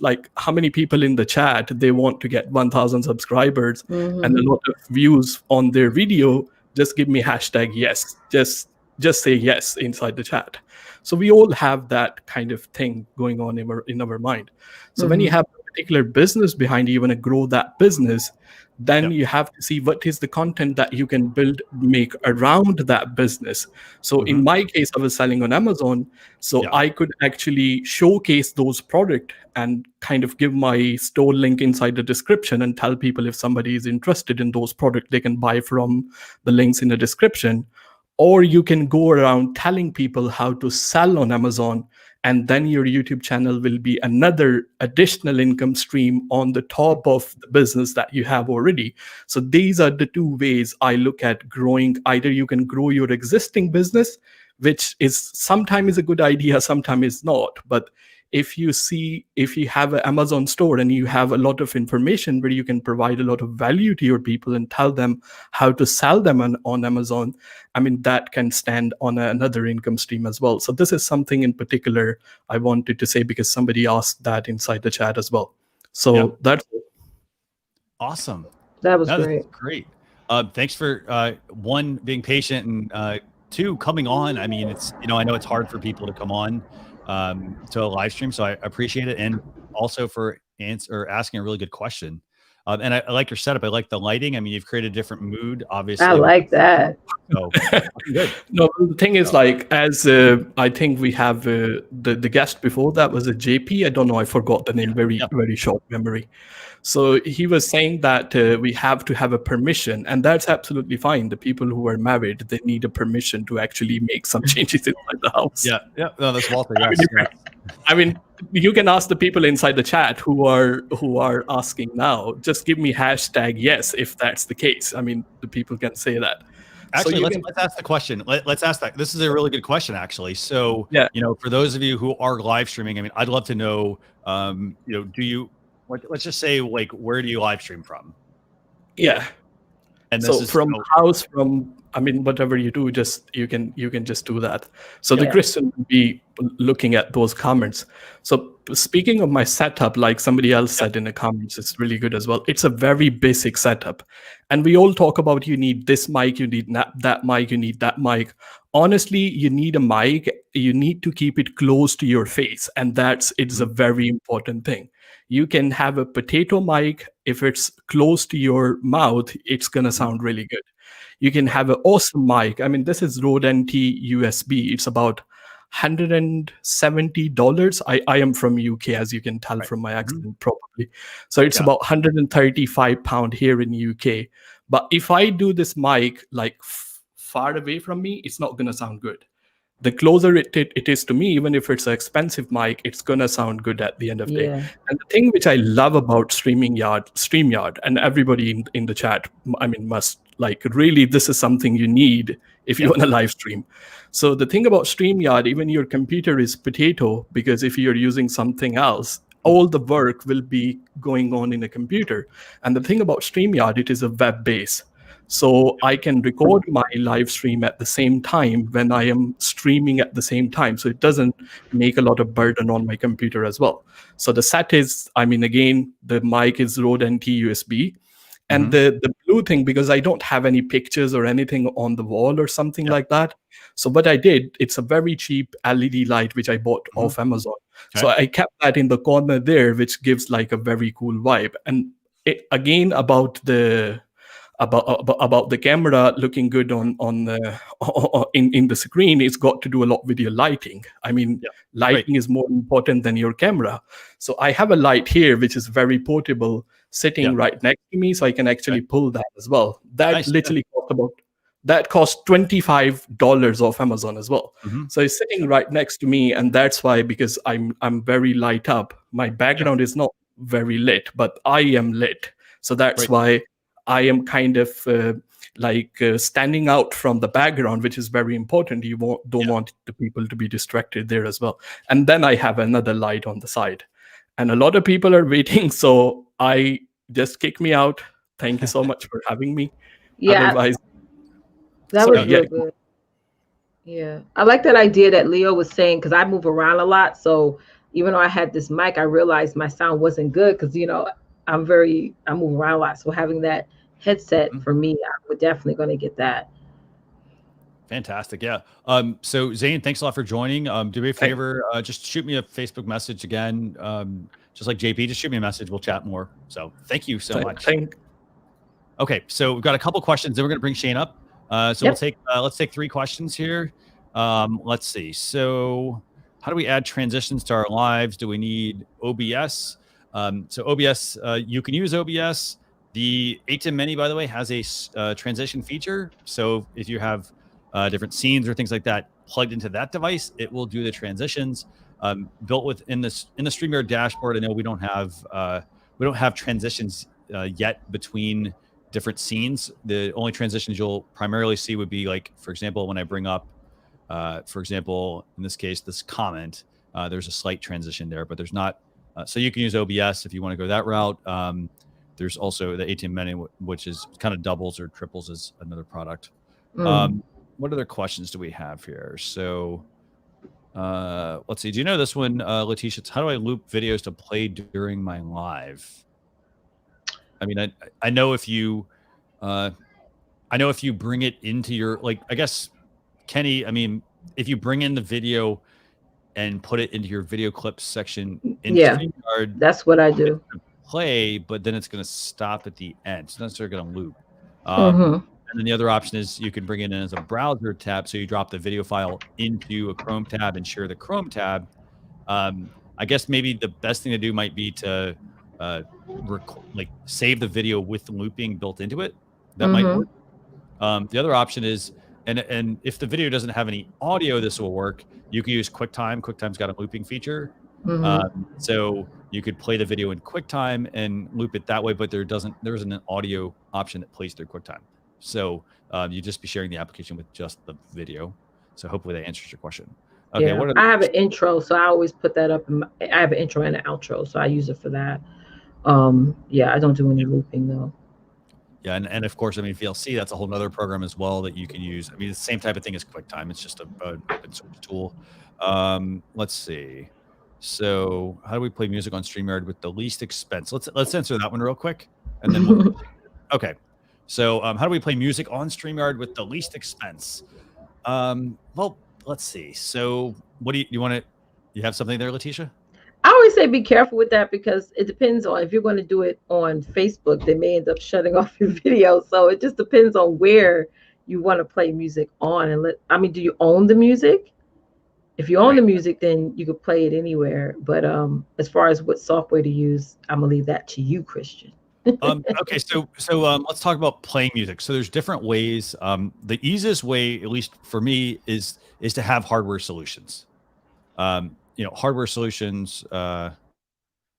Okay, sorry, by the way, Mario was going to join us. He said he had to drop out. He's going to join us in the next one. That's fantastic. So as far as playing audio, you got to make sure that you've purchased the rights to the music, and you can't just go on Spotify or Facebook. Sorry, you can't go on Spotify or Apple Music and just use the music that you have via those services. You don't own the rights to those, and you definitely don't own them because they're, if you're using it for any sort of business purpose, even if you don't make any money in your business, you can't use the music because you have to be. It's commercial license you need at that point. So it's for personal use for you to personally stream. So you're not supposed to really be using it on live streaming. And most live streams will actually pick up on that and they will actually flag your account. So, and it can be super quick. I mean, it could happen during the stream. And the thing you have to remember is you don't want to run afoul of those platforms because they can, if you keep consistently doing it, they can shut your account down and you will not get it back. So that's one thing to keep in mind. So as far as getting music, there's lots of places you can go. I use Epidemic Sound. There's Soundstripe. There are, let's see, Pond 5 and Vato sells music again, but you want to make sure you read the terms and conditions and the license to find out what you're allowed to use it for. Some of them will say, hey, this is for personal use. They'll say it could be used for other things. It might be one-time use. And some of them will say it's not allowed for live streaming. So check those out. If you want some free options, so let's talk music. Facebook has their sound collection and YouTube also has one as well. So YouTube has a music library. Let me see if I can get the link for you all for that. So YouTube has a music library. It's free, But the thing is, you have to go in there just with an open mind. You don't get a lot of options. So you have the YouTube option, you have the Facebook Sound Collection. They call it the Facebook Sound Collective, actually, but you can go in there as well. Here's the Facebook option. Those are ways to get music. Now, as far as how do you bring it in, so there's a couple of different ways. You hear a lot of us talking about Loopback. Loopback is a tool from Rogue Amoeba that basically it lets you route different applications together. So, for example, if you have that music track, you could open it in one player on your computer. You could then use Loopback and say, okay, so here's the music. Here's my Google Chrome that I'm using it. And then I want to dovetail them into the same application. That's where Loopback can come in handy. You can also check out Sound Siphon, Black Hole. There's also Voice Meter as well. So lots of options there. Let me see. And to Leo actually just mentioned, he was using Loopback. Again, I mean, there's a cost to all these, but some of those are free. So the music, there's definitely a cost. And then there's free all the way up to paid. There's also, for bringing the music in, you have software options from free all the way up to paid. You kind of get what you pay for as well there. And then the other option I use a mixer, and my mixer is set up to where I can bring it, I have sound pads built into it, so I can play audio through that. So I have one cable. It goes from my mic's plugged in, my headphones are plugged in. I have one cable that then connects to my computer, and then all of my sound is routed through that device. That's the Rodecaster Pro. Okay. Anything else you want to add, Letitia? Someone mentioned that you could use NCS music as well. Okay. Yeah, there's tons of options. I mean, there's Stream Beat. I mean, that's an option. Stream Beats. Facebook doesn't have a way for really adding music per se. NCS music here from Martin. Yes, thank you very much. And then also NLTMW also mentions clarifying, own the music. Buying a CD does not mean you own the music. Absolutely correct. Again, no, that's for those of you who don't know what a CD is. Because we have a wide range of viewers. Some people may not know what a CD is. They're used to. Yeah, I'm very young. I don't know. Just because it's available on a streaming service doesn't mean you can necessarily use it for. In this case, if you're streaming and you're running it as a business, you have to have the proper license, and that applies to every type of business. Doesn't matter if I'm a small business, medium business, I'm a church, for example, I'm a nonprofit, same exact process. You have to have the right license to use the music. Heck, even if you're in a restaurant and a restaurant is streaming music, they also have to have a certain license that they purchase. So lots of different things there. Okay, so here's what we're gonna do. I'm gonna bring on Shane. Shane, I want to thank you for being very patient as well, by the way. Again, this is all about you, the viewer. So thanks a lot for tuning in and letting us answer your questions. So Shane, good to have you. Hey, how's it going? Shane. Thanks for having me on. So you have a question?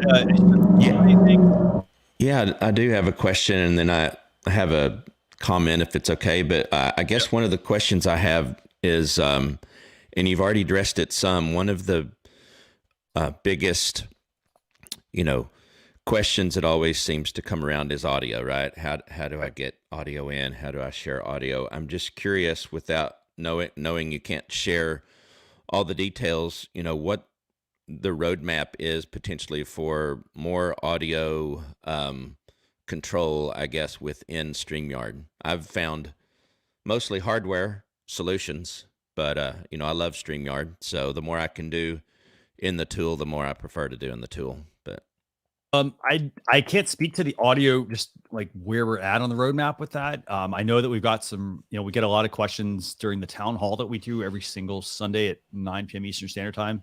I know we've had people also ask us about, I think we're working on, I think it was the separate audio channels. I think that was something we're working on. So that way people would have, for example, right now, it's the three of us on the stream. I know we're working on having the ability to have separate channels so that somebody could export those and then have the ability to do any editing and whatnot in post if they wanted to. Right. What other audio features are you Well, I'm mostly talking about, for example, if I understand it right, when you share a Chrome tab, you can, of course, hear the audio, but that's the only, in other words, if you share an application or if you share your desktop, I don't believe, if I have it all figured out right, that you can share the audio in those forms, as opposed to, I think, with Zoom you can. And in many ways they're complementary tools, don't get me wrong. Right. I'm just especially for those that are trying to move away from having multiple platforms and, let's say, only going with StreamYard, but I'd say this, I mean, as far as sharing if you share like your screen, for example, if you do a screen share and you're sharing the entire screen, I think that's actually I think that pulls in your system audio. So that would be the best way to route the audio. I mean, that's what I use. All my system audio goes in, and then I can use Loopback to feed in exactly what I want. Does that make sense? So it's like, it makes sense, but I guess then you've I think answered the question by pointing out that you still need Loopback or something along those lines, right? Well, so I get it. The benefit to that is that it allows you to customize the audio feed that you're running in. So, for example, if I just go live, and for example, I don't know if you all are hearing, like, I keep getting dings on Facebook. I'm not sure if those are showing up, but when you do run your audio, it basically pulls in everything. Versus that means then I have to be very specific about, well, you know what, I need to have Facebook open, but I don't want to have it open dinging and whatnot. So, well, hey, then I need to maybe move to mobile or something like that. You know what I mean? So sure. So that's where and here's the thing, I'm recommending I'm recommending using complementary software, and it's because they allow you to customize the stream, like customize your broadcast and what it's going to be. Because some people will use that, for example, they'll use it to bring in audio for certain, just specific audio. So therefore they rule out everything else that they don't need, and they only have, Chrome and this mic and, for example, a certain application. So it allows them, I think, it allows them greater flexibility. But as far as where we're at with that, I can't speak to the roadmap. Right. I can tell you that I know we're working on at least the individual channels for each person that's on a stream. So, and if I hear more, I'll let you know, but we'll talk about that during the town hall for sure. Well, hey, I did want to show one thing, if you don't mind, because it was asked, people were asking about transitions, and you had mentioned it with the ATEM, right? So you can do all that really quickly. And one other thing you might notice, I've got a picture-in-picture down here. That's literally a YouTube video that if I've got my phone connected, I could hit play, and you would also hear the audio of that. So I mean, me, as much as I love StreamYard, I've just found so many useful ways to use the ATEM. I just love it. But it's a great device, and the picture-in-picture feature is a really useful option as well. Like if I wanted to, for example, I could run everything through StreamYard through the ATEM. I wouldn't have to be connected to the computer if I wanted to. I lose some of the features like the commenting and things like that, but I do get the added ability to quickly switch between cameras. And the other thing you have to remember is, these are ways to enhance your broadcast. And the great thing about like using something like that is that it allows you to use our platform, but then to help you also offload some of the things. So like if you're like, hey, I need to connect 4 cameras, most computers aren't going to have 4 camera connections. Right, that's true. So it makes it easier for people to do that. And you had already mentioned it, but if you are of the opinion that you want to get what is considered one of the better capture cards, like the Elgato, which you showed, and which is what I have, but and again, if you're getting it for $120 or so, and you mentioned again the lower end ATEM 300, you're only, and I say only, realizing that different people have different budgets. At 300, it's only 200 more, and you have the capture card plus all the capabilities that the ATEM brings. And I don't work for Blackmagic. I just love it so much. There's lots of options. I mean, and the key thing is this: if I'm the beginner live streamer, like the goal is, it's to get started. It's to have, it's to get the right equipment to get started, and then build upon that.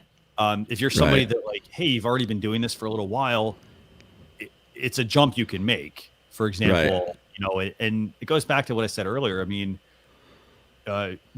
we shouldn't be in the habit of buying gear every single month, for example, to continue to improve the stream. The key thing is it's the content. So you need to be building the community And Yeah. the equipment is just a way to. I mean, it's like a car. It's a way to get you from point A to point B. Sure. Well, I think, yeah.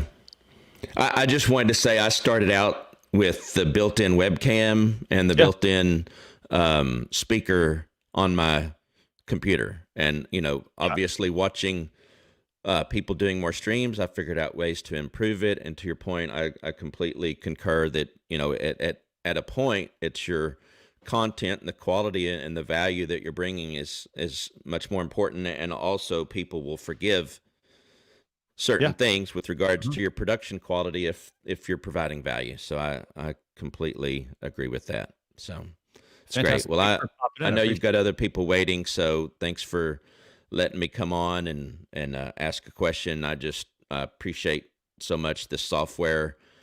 Tried to turn a lot of people onto it, and literally just today, the last thing I'll say, literally today, a pastor that I know was fiddling with Facebook Live to try to bring on 2 people, and it took him a while to do it. And yes, it's possible, but I sent him a quick message and I'm like, hey, StreamYard's a lot easier, and by the way, you can have 10 people in no time at all.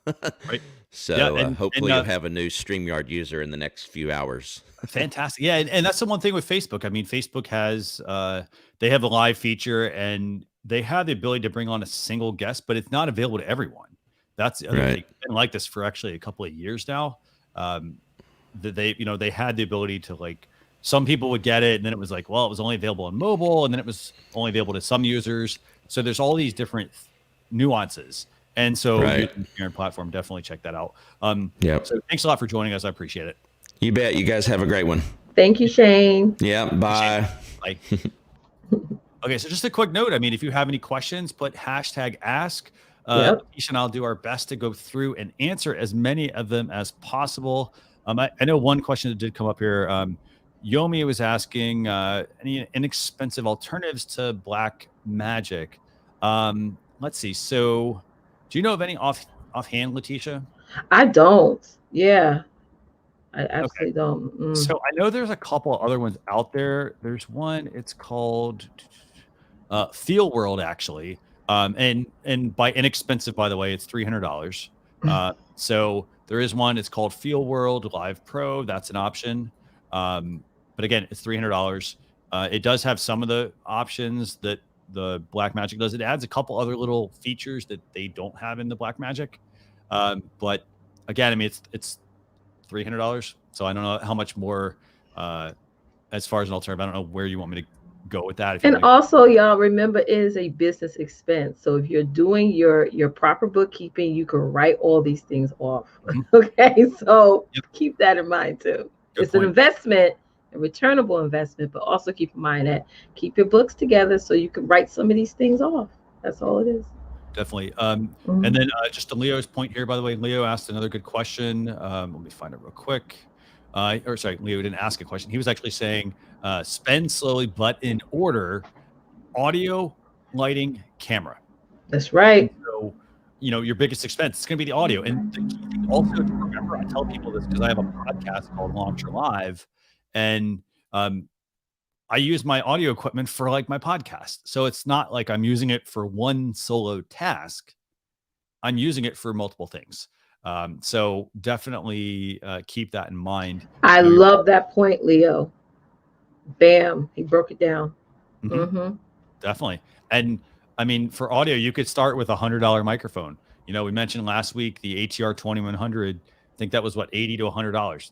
That's your first mic, for example. It has XLR and USB, so it plugs directly in your computer, or you can upgrade it and use the XLR connection. So that would be maybe your first mic. You plug it into USB. Next item I'd upgrade. Lighting, you get a ring light. I think my light I'm using is I think this was $150. There are other ones that are less than that, but newer makes good ones.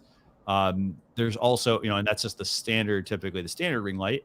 And then there's also the third option, which is going into the camera, and that's a webcam, for example. So if you're just using your computer webcam, then the next thing would be, okay, let me get a different webcam, and that might be a Logitech. The C920 is a good base model. I think that's $60, maybe $70. By the way, I'd probably check the Logitech website for those because a lot of people are marking them up right now. but that'd be a good upgrade. Then you can move up to, you know, if your budget allows it, you can move to the Logitech Brio. That's like about a $200 camera.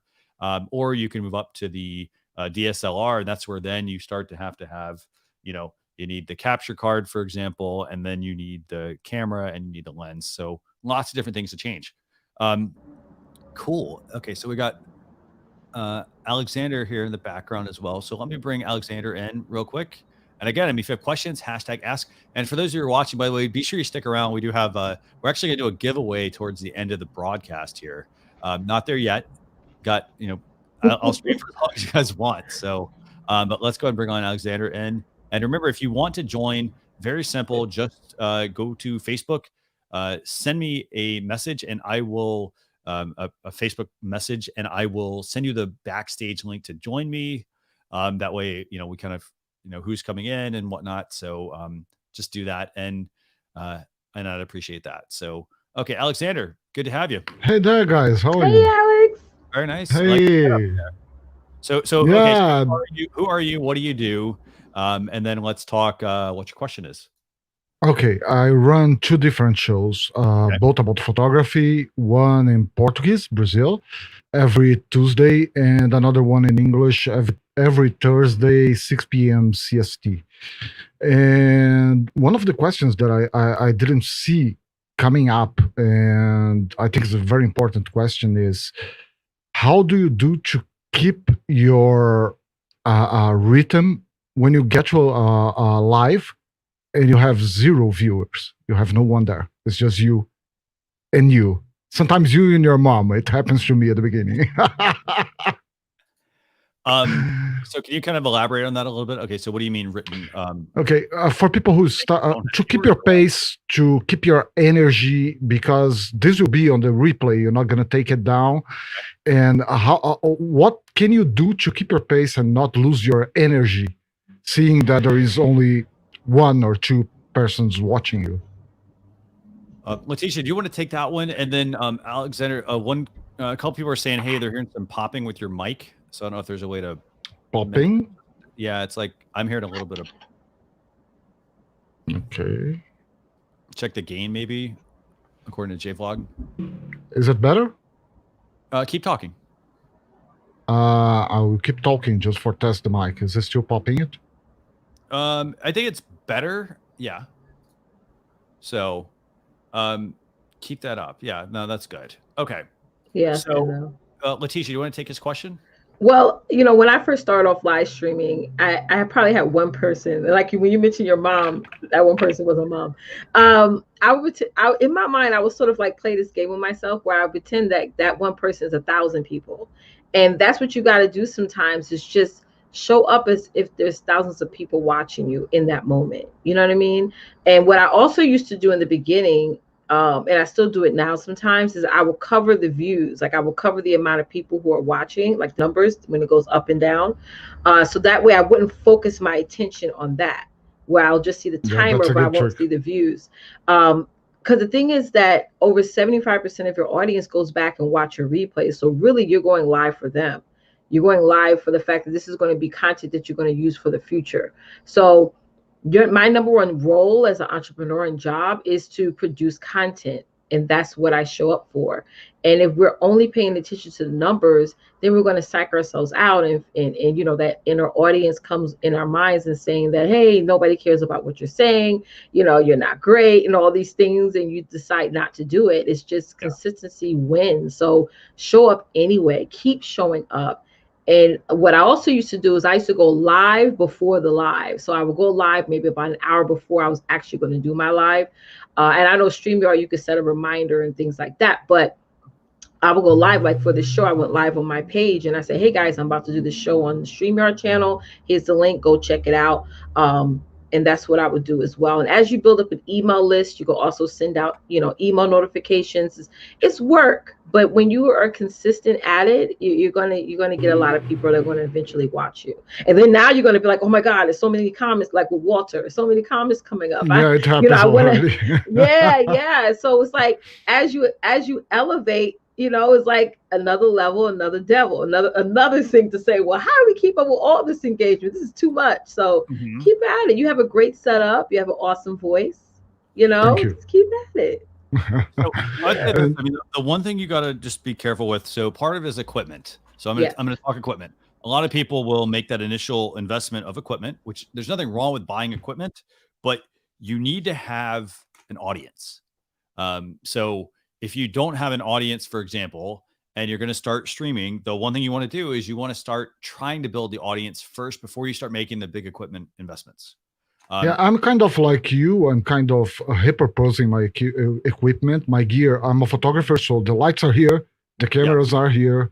I'm a musician, so the switchers and all the controllers are here. I'm kind of reusing it, including I still use my phone to kind of use my given an angle, and I have two more cameras that I use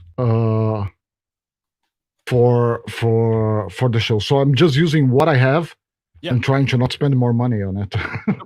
Well, and the key thing is, I mean, so if you're just getting started, you don't have to don't go out and buy the most expensive equipment. Yes, you can go out and easily drop a lot of money, but you don't need to. If you don't have the audience, that's the other key thing. If you don't have the audience and you're just starting, start with the basic webcam, you know, or if you want to make a minor improvement, as Leo said, the most important thing is audio.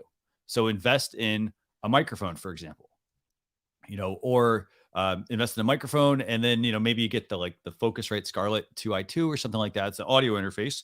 And these are things that are not going to set you back a whole bunch of money. They might set you back, what, $200? I'm using a old AMI Audio AMI Track Plus. It costs like $50, $60 in the States. Is pretty cheap. Yeah.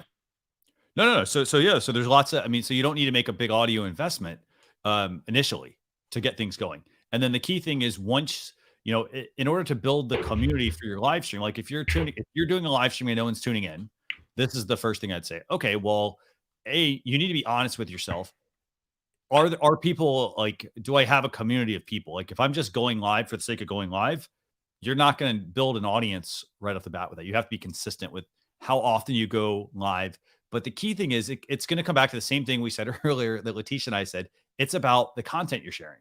So for example, you know, if I'm streaming about a topic and it's not something that people really want to learn about, it sounds awesome to me, but it's not what people are interested in. So they're not going to tune into my live stream.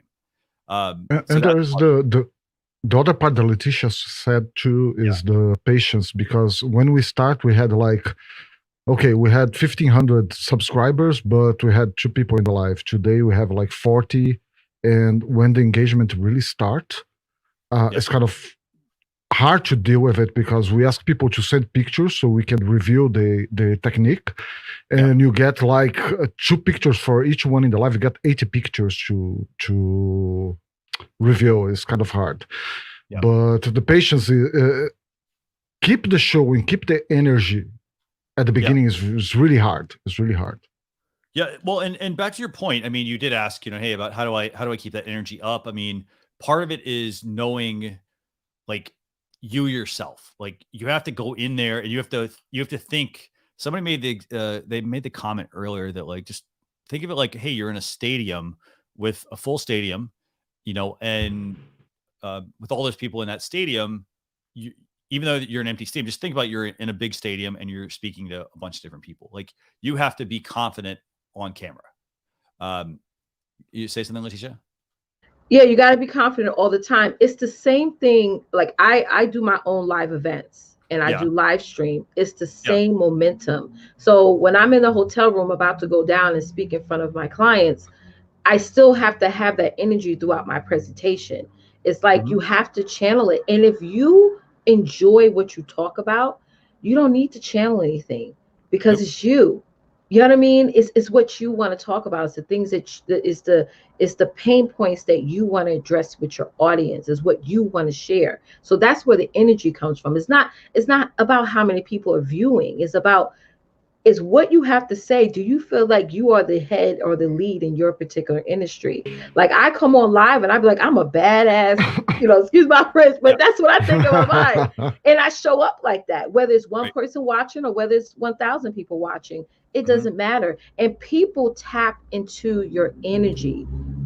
It's the most unexplainable experience, and as long as you bring it every time, like it's game time, people are going to follow that. And that's what you have to tap into. No, absolutely. And you have to own your space. So there are going to be bigger people out there. There's going to be people doing things better than you, for example, but you have to, it goes back. I mean, I'm going to say this, it comes back to community. You have to have a community and you have to find, and what I mean by that is you have to find your tribe.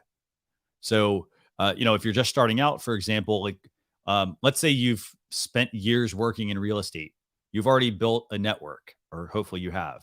So you have people that you can leverage to help you then get to the next stepping stone. But let's say you decide, hey, you know what? I want to jump into photography and I don't know anything about photography. Then I need to do the legwork to help level up myself. So for example, maybe that includes networking with Alejandro, for example, so lots of different, so doing those things, for example, or maybe it's going and joining, for example, Facebook groups that are on the same topic. Join the group and network with other people in the same space, and then using that as an opportunity to help you, build your presence, give yourself more confidence, and then, just start going live as you're starting to see your audience grow. Yeah, in fact, we did the opposite of that. We kind of create a Facebook group.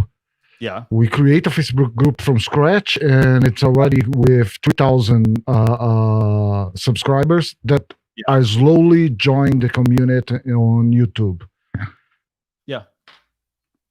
No, definitely. These are really good questions. And by the way, keep in mind, if you do have any questions, just put #ask, and we'll do our best to answer those. Anything else, Alejandro, you want to share with our viewers? No, it was just that, buddy. Thank you for having me, and congratulations on the acquisition.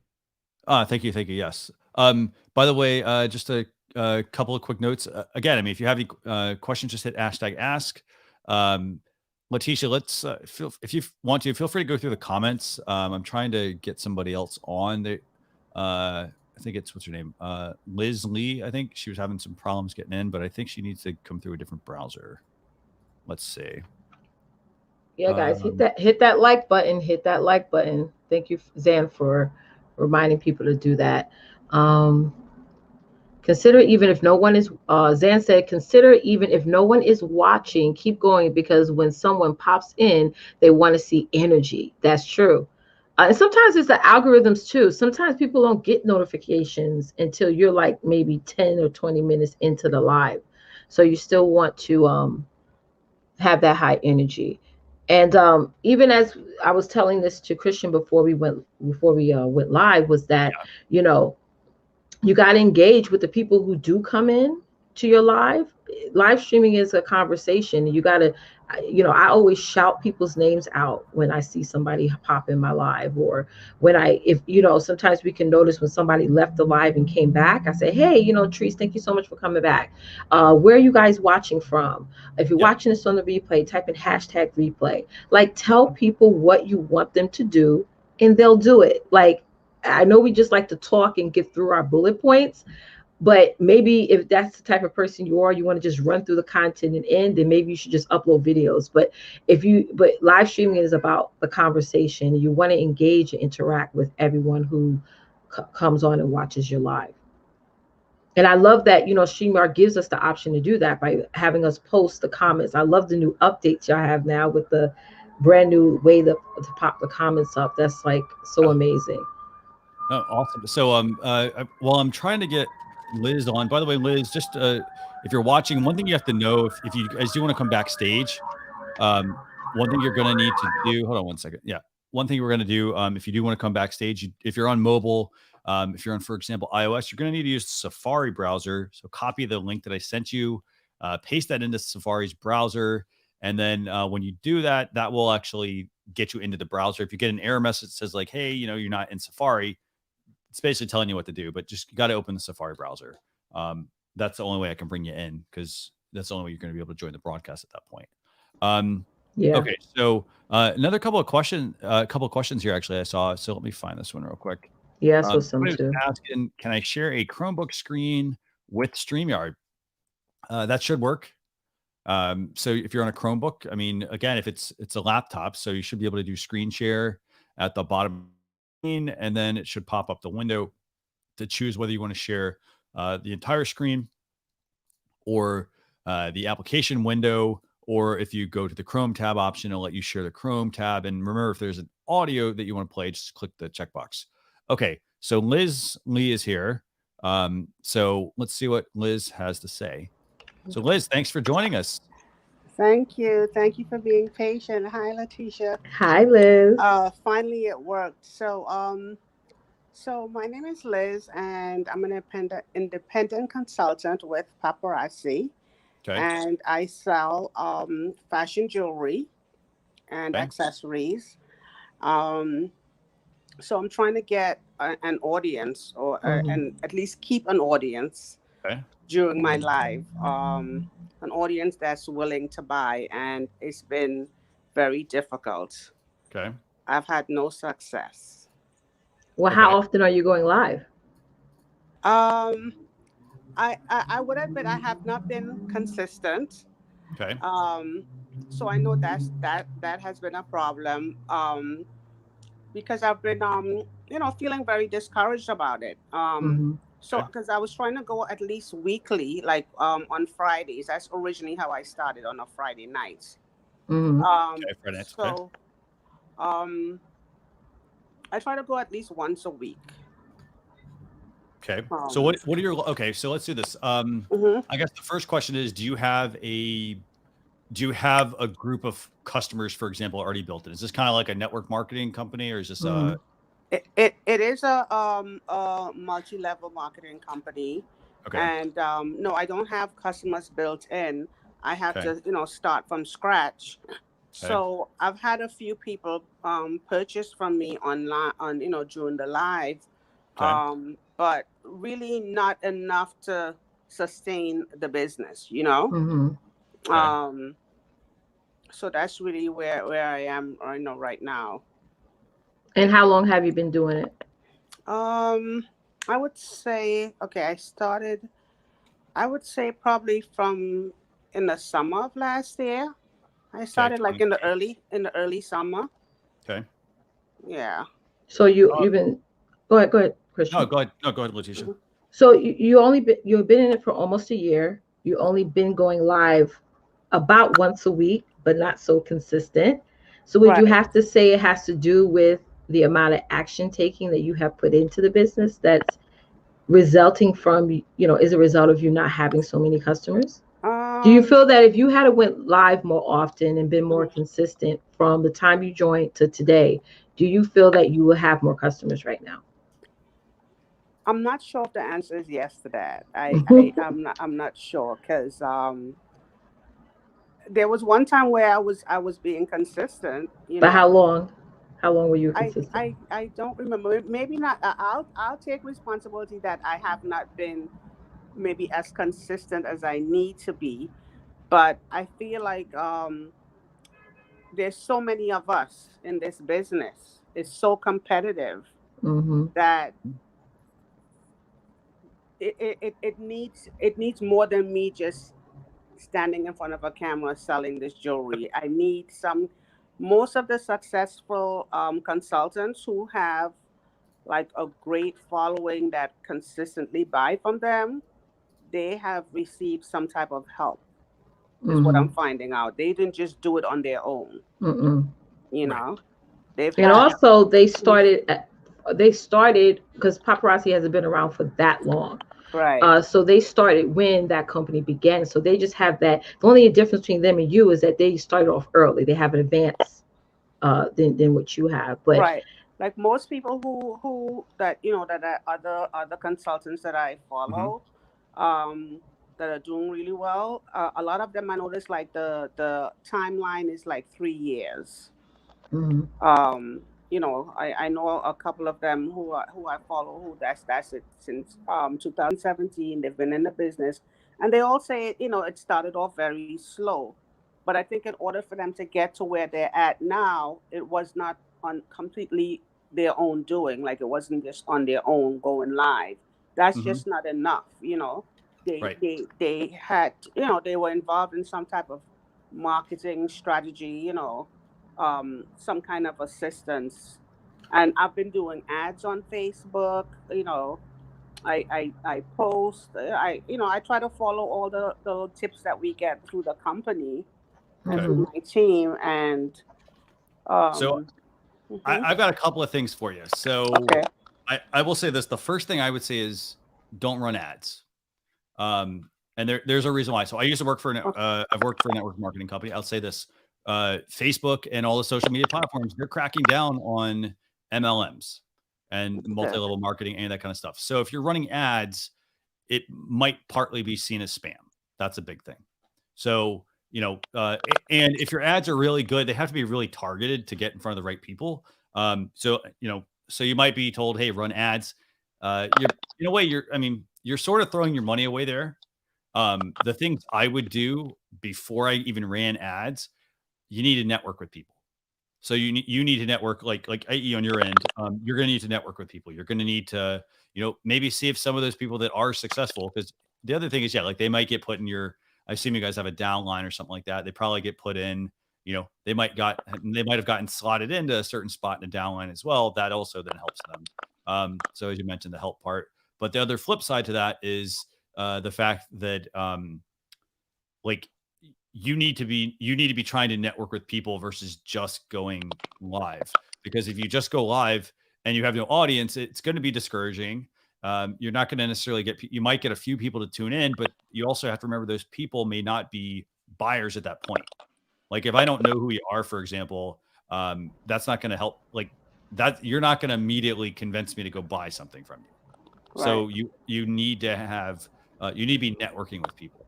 And you can do that, you know, in this day, like right now, if you're not able to like physically go to places, you need to go and you need to, like, for example, there may be other Facebook groups that are out there, but I would, you know, I'd reach out and try to see if those people that are already successful, see if they'll mentor you. Definitely, you know, see if they'll mentor you, see if they'll give you some time, you know, and kind of teach you some of their tricks or tips. Sorry, I don't say tricks, tips and tricks, like things that they have been doing to help you. Yeah. And it looks like you have to establish the foundation of your business, which is who is your dreamy customer. So, you know, what Christian means, to piggyback off of him when he mentioned networking, you know, what is your passion? Like you got to figure out who is your perfect customer. So if you're trying to target entrepreneurs, because entrepreneurs, we do buy a lot of jewelry. Okay, because we're doing, even though it's, you know, we're shut in a little bit, we're still doing photo shoots, we're still doing different type of marketing, you know, campaigns and stuff.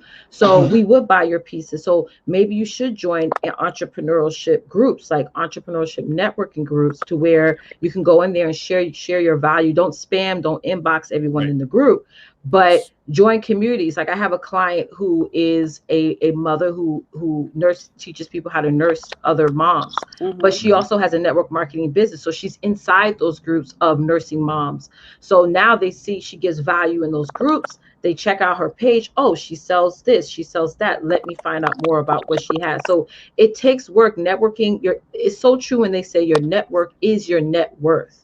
You got to get out there and network and discover what type of customer is going to constantly buy from you over and over again, and what groups are they in?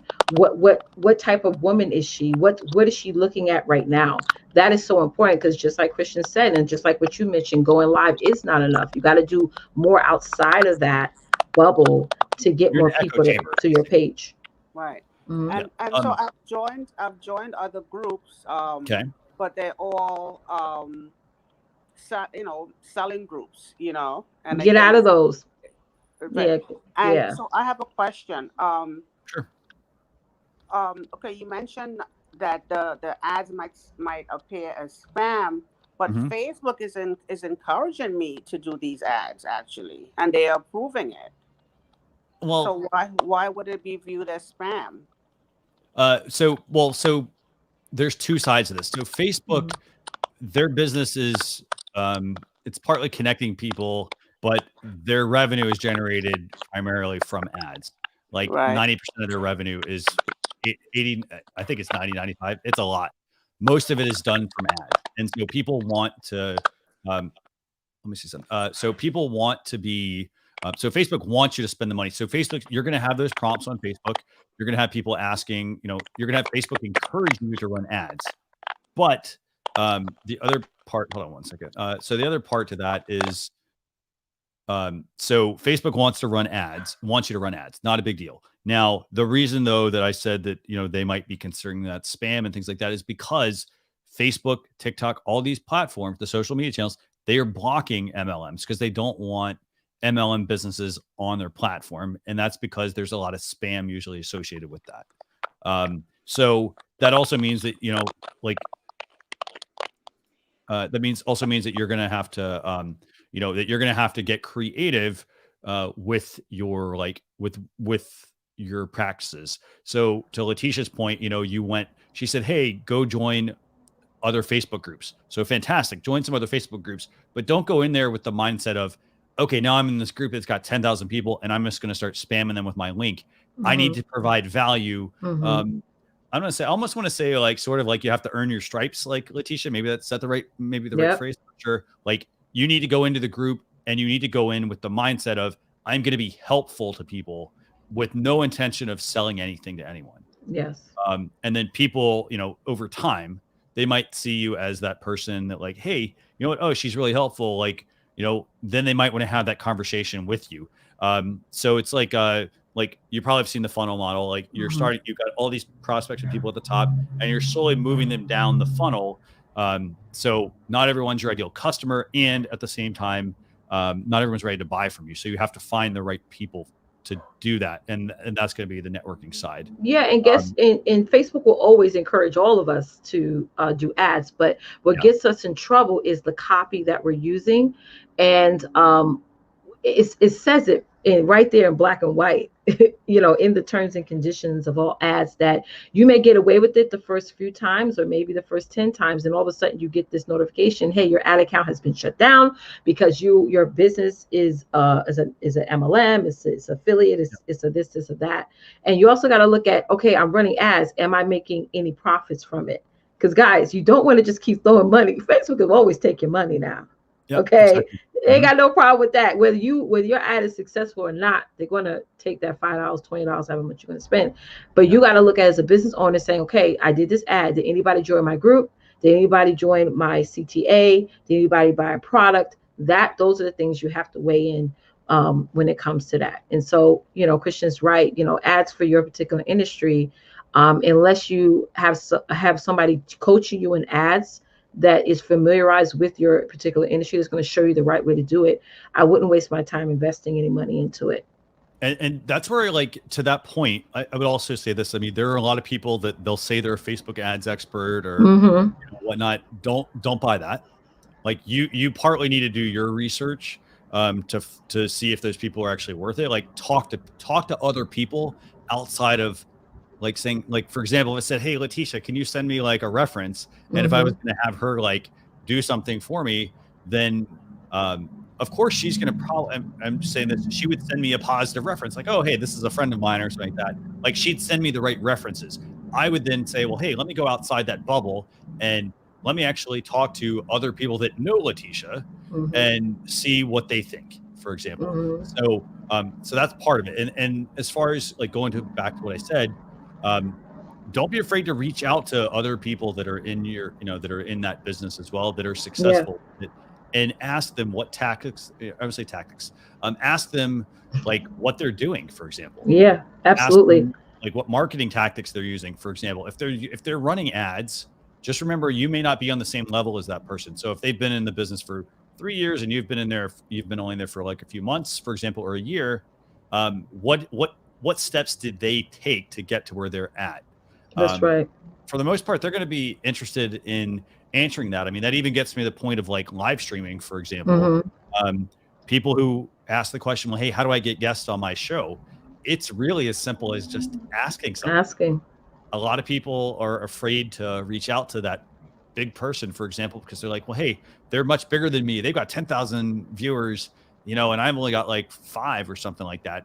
For the most part, they're going to want to actually be on your stream. That's right. Don't be afraid to reach out to, in your case, people that are in that particular business, that line of business, and ask them, you know, what some of their techniques are.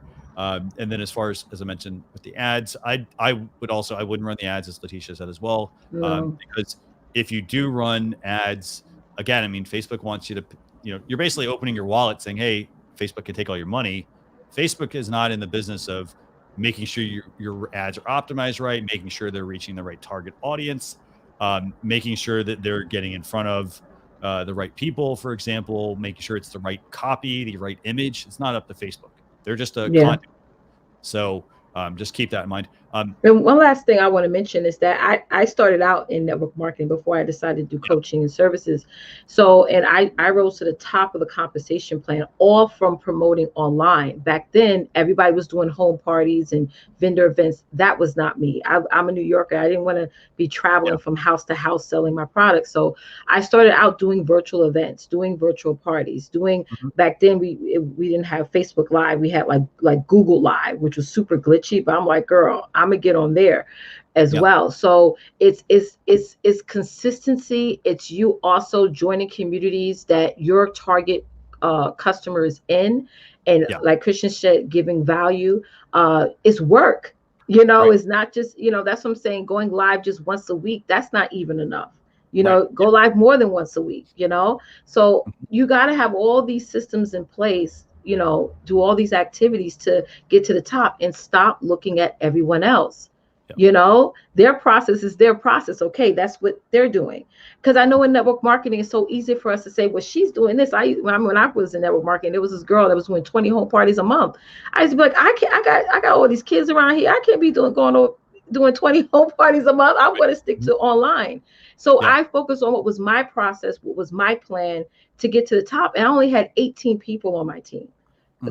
Compared to the 300 people that other girls had on their team, you know. So it's like, it's about what amount of work you're going to put in, you know, and how much time you're going to invest in getting there, and figure out what your strategy is, what your process is, and stick to that. I know it's so easy to look at everybody else and say, well, this person has this success and that person has that success.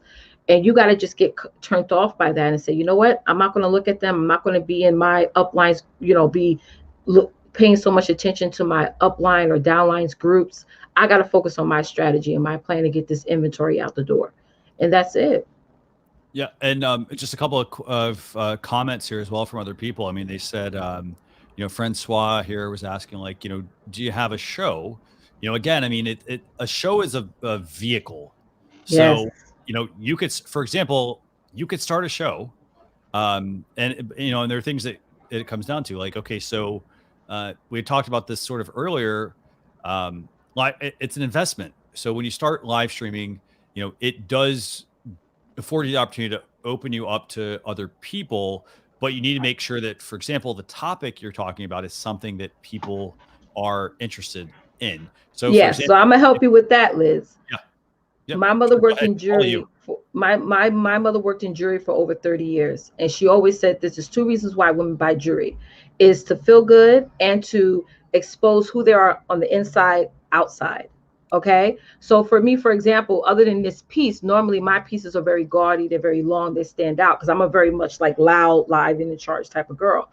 So I have a client that also sells paparazzi. And one of the things that she does is that she has a show where all she talks about is confidence, self-development, self-esteem. All those things are why we as women would buy stuff for ourselves, because, you know, we are moms and we do put our children's, our husbands, and all these other things ahead of ourselves. So when you start a show that gets the woman, your audience, to focus on them, and it's okay to spend $200 on yourself, girl, you earned it. You worked hard all week. It's Friday. I'm doing my, you know, pop, you know, bling Friday show. They're going to end up coming on and say, yeah, like, I brought this lipstick because the colors is called You're Worth It. You know, it's like, you know, you got to like build up that momentum and talk about topics that really hit us, you know, in the heart. And she's popping a lot. Yeah, and to that point as well. I mean, so to Letitia's point there, it's about thinking outside, outside the box, sort of. So if I, for example, were doing a live stream, and if I were doing a live stream, and a lot of people have this, they have this like thought, they're like, hey, I'm going to start a live stream and I'm just going to sell, for example, or I'm going to pitch or whatever that, whatever you're going to do. You have to go outside of that sphere. So like, if I just start doing that, that's going to be very off-putting to a lot of people. They don't know, for example, if they don't know you and they just join your stream, then like they need to like be getting some value. So like taking that and kind of turning it on its head, to Letitia's point, like use some of the different mechanisms, or like change the topic, for example. It's about how to be more confident. So that might be, for example, one episode. So like you could theoretically, if you want to, you could start a live streaming show, and it has, each show, like say you do 2 shows a week. One episode is about, for example, Letitia, do you have a recommendation, maybe a good first one to do? A first one could be a based on self-esteem or self-confidence. Okay. A second one can be talking about how to wear your pieces, like certain pieces you may have, it may look good or better on a V-neck or a swoop neck or something like that. Mm-hmm. What I find that and I see this all the time because I'm always online, when you go the education route versus the selling route all the time, people then open their eyes more and say, oh my God, I didn't know that. Or I may have a piece that would look perfect with this item. But when you educate them and say, instead of saying, hey, type in 5 if you want this piece, you don't want to always make it all about selling all the time. You want to give value. Maybe you're part of a ministry. So maybe you can go out there and every morning go live and talk about the word. Maybe you're a part of a non-for-profit. Like what else? Like Liz, you're more than paparazzi, girl. So what else is within you that you can share and contribute to your audience that's going to get them to say, I need to show up and watch Liz, because when I see her, her vibe gives me something. And then whatever else that you're offering, they buy that because they get attracted first to you. People buy from people. Remember that, mama. People buy from people. And you got to get people to become more vulnerable and get people tapped into Liz. Talk about your struggle. Talk about why you started your own business, girl. There's a reason why. See, when people go into network marketing with the whole idea of I'm going to get rich and I'm going to get rich fast, they're going to fail. It's almost like a plane. They're going to fly and then they're going to crash. And this is why most people within 90 days fail, because they don't have a plan initially. But if your number one plan is to say, I'm going to showcase myself first, and then everything, all these other businesses I got back here is just going to be a secondary piece of me. People then come to you and say, oh my God, you don't know how many times where I would get inbox messages from people say, girl, you just encouraged me, and it's the most amazing feeling in the world. And whatever you're selling, they're going to buy. You could sell a bottle of water and they're going to buy it. Go ahead, Liz. You wanted to say something?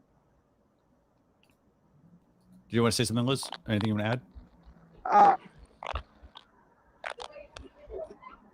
Yes. So actually, you touched on a lot of things that I've actually incorporated in my business. Like I don't. Number one, I don't go on my uplines lives, and I do my own thing. I do what I feel works for me, because I feel like what's working for somebody else is that's cater to them, that's their pattern, if you want to say, so I look to do things that I'm comfortable with. So that's one thing.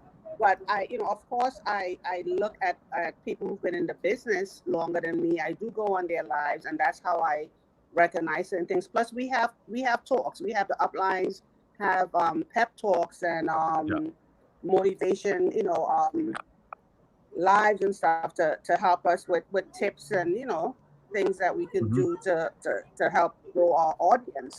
And so I actually started I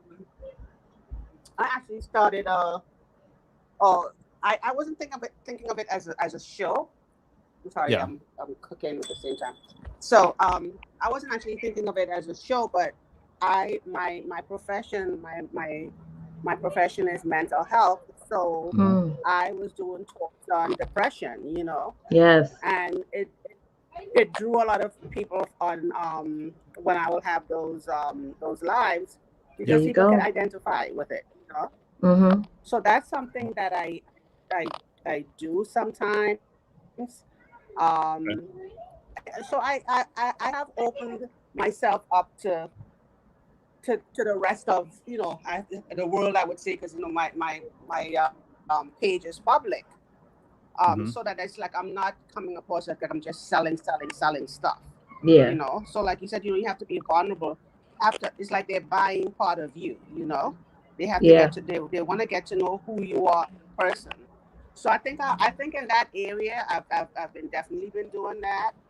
And I know it's a process. It's definitely I didn't come into this thinking I'll get rich overnight, So it's a slow process, but at the same time, I know that perhaps there are things that I may not be aware of, or things that I need to get help with, because this is very new to me. I've never been part of I've never done these live shows and stuff, so I'm reaching out for help. Yeah, but I like that idea. You want to talk about depression, because that is a huge need right now. It's really, really big. And I think if you base a show around that, you're going to get tons of women listening. And one other piece of advice I want to add real quick, and I know I think we got another person going to join us as well, is this. So for starters, I would say this, like you mentioned, not necessarily copying what other people are doing. That's a good approach to take. But the one thing I would say is, if somebody, for example, is successful and they're succeeding where like maybe you're not, it's like you don't want to copy them, but you want to also, like, there are principles to doing things, like different ways that things kind of have to be done. Like, yeah, there's going to be people that are going to be really scrappy and they're going to make things work, but there's also going to be ways where people are able to like, when they follow those principles that other people have done, they're able to, get on the highway faster, for example, and get going in the right direction. So I would say, network with some of those people, see what they're interested, see if they have any tips that they can share. And then, I mean, I like your point about like the mental health. I mean, that's a really good angle to take. To something like that might be the first angle to take, and then, and then use that as a springboard to other things. But you've got to get the audience. So, yeah. By the way, a couple of quick points here, and I know like Kenny's looking to join, and then I think Martin's also asking. Martin, if you want to join, just send me a message here. Yeah. And then I'll bring you in. Well, thank you. You're very welcome, Liz. Thank You're you very welcome, much. Liz. And we do this every week, so like maybe one thing to take away this week is like I'd say maybe like to Letitia's point, write down if you were going to build a show, what would it be around? And then, so what would the title of the show? And then, hey, here's 5 topics that I could talk about. You don't have to talk about every single one of them on the first show, but next step would be, here's 5 topics I want to talk about. And then, you know what? I'm going to do 2 shows next week, 2 the week after, and build to your build to that. Yeah, I have a lot of clients in paparazzi, and they even came together and did a whole pink table talk. Like, the Jada Pinkett's red table talk. Like, they took that idea. They didn't copy and say, we're going to be red table talk too. No, they said, we're going to call it the pink table talk. And they talk about all types of topics, mental health, all kinds of stuff. So think outside the box. If y'all are struggling with thinking outside the box, grab the book called Still Like an Artist on Amazon. It's a really good book. When I first read that, I was like, oh my God, like I get it. Nothing is original. You just got to put your own flavor on it. It's like you're cooking right now. I'm pretty sure whatever you're cooking, your grandmother made it better. It can be the same thing. Yes, grandma always make it better. So it's putting your flavor on it. That's all it is. You got this, Liz. Definitely. Mm-hmm. So be sure, if you haven't yet, subscribe to this channel. We'll do our best. Again, this is a show I'm doing every week. This is only the 2nd episode I've done, but we do a lot of tutorials. But feel free to subscribe, and I'll be doing this again next Saturday. Awesome. So thanks a lot for joining us, Liz. You have a good rest of the weekend. Bye, Liz. Bye. Bye. Okay, so we're gonna bring on. I've got a couple more people here. Letitia, does that work? You got time? I'm good. Okay, so let's bring on Andrew Fairman. So Andrew, tell us, who are you? What do you do? And then what's your question? Oh, hi. Thank you very, very much for having me. This is actually a test for me. I'm actually all the way in Jamaica. Nice. Very nice. What part? I'm actually in St. Mary now. That's actually Bosco Bell. Yep. And I'm actually a recruiter. So I'm actually in the HR space. And I will be launching Talking Talent come next Wednesday. That will actually be the first episode where we interview HR practitioners, learning and development practitioners, etc. So I'm actually getting set up and getting familiar with StreamYard. I've been following Christian and everybody for quite some time.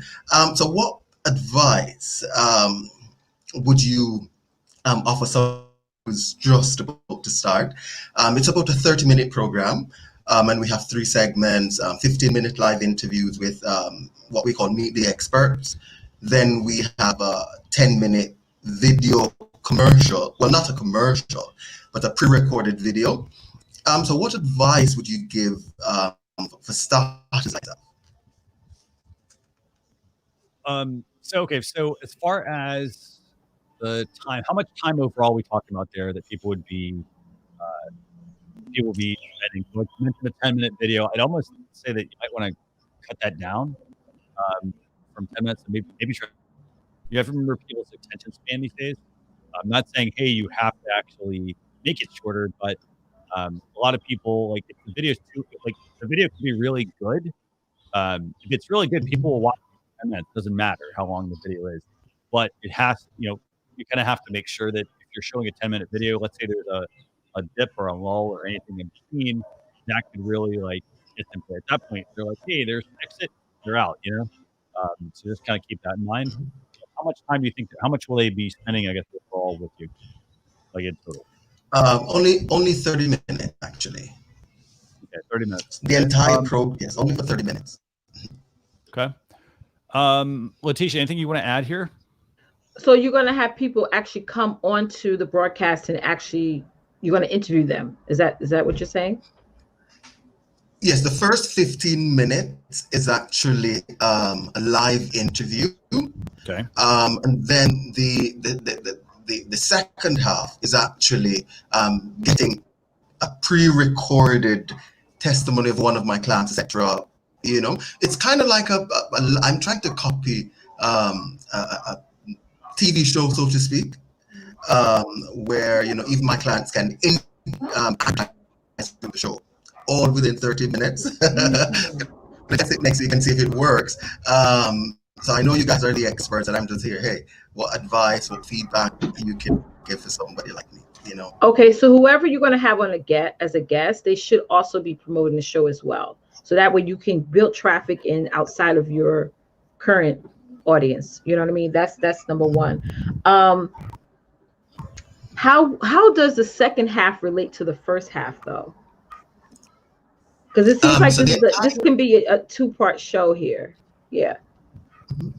So the entire is geared towards HR practitioners. So the first half is called Meet the Experts. So HR manager, HR director would come on and they would talk about how does HR fit into ensuring that businesses meet their ROI, etc. The second half now, which is called Lead, is actually interviewing top performers within the organization, and that will tie into building the employee brand.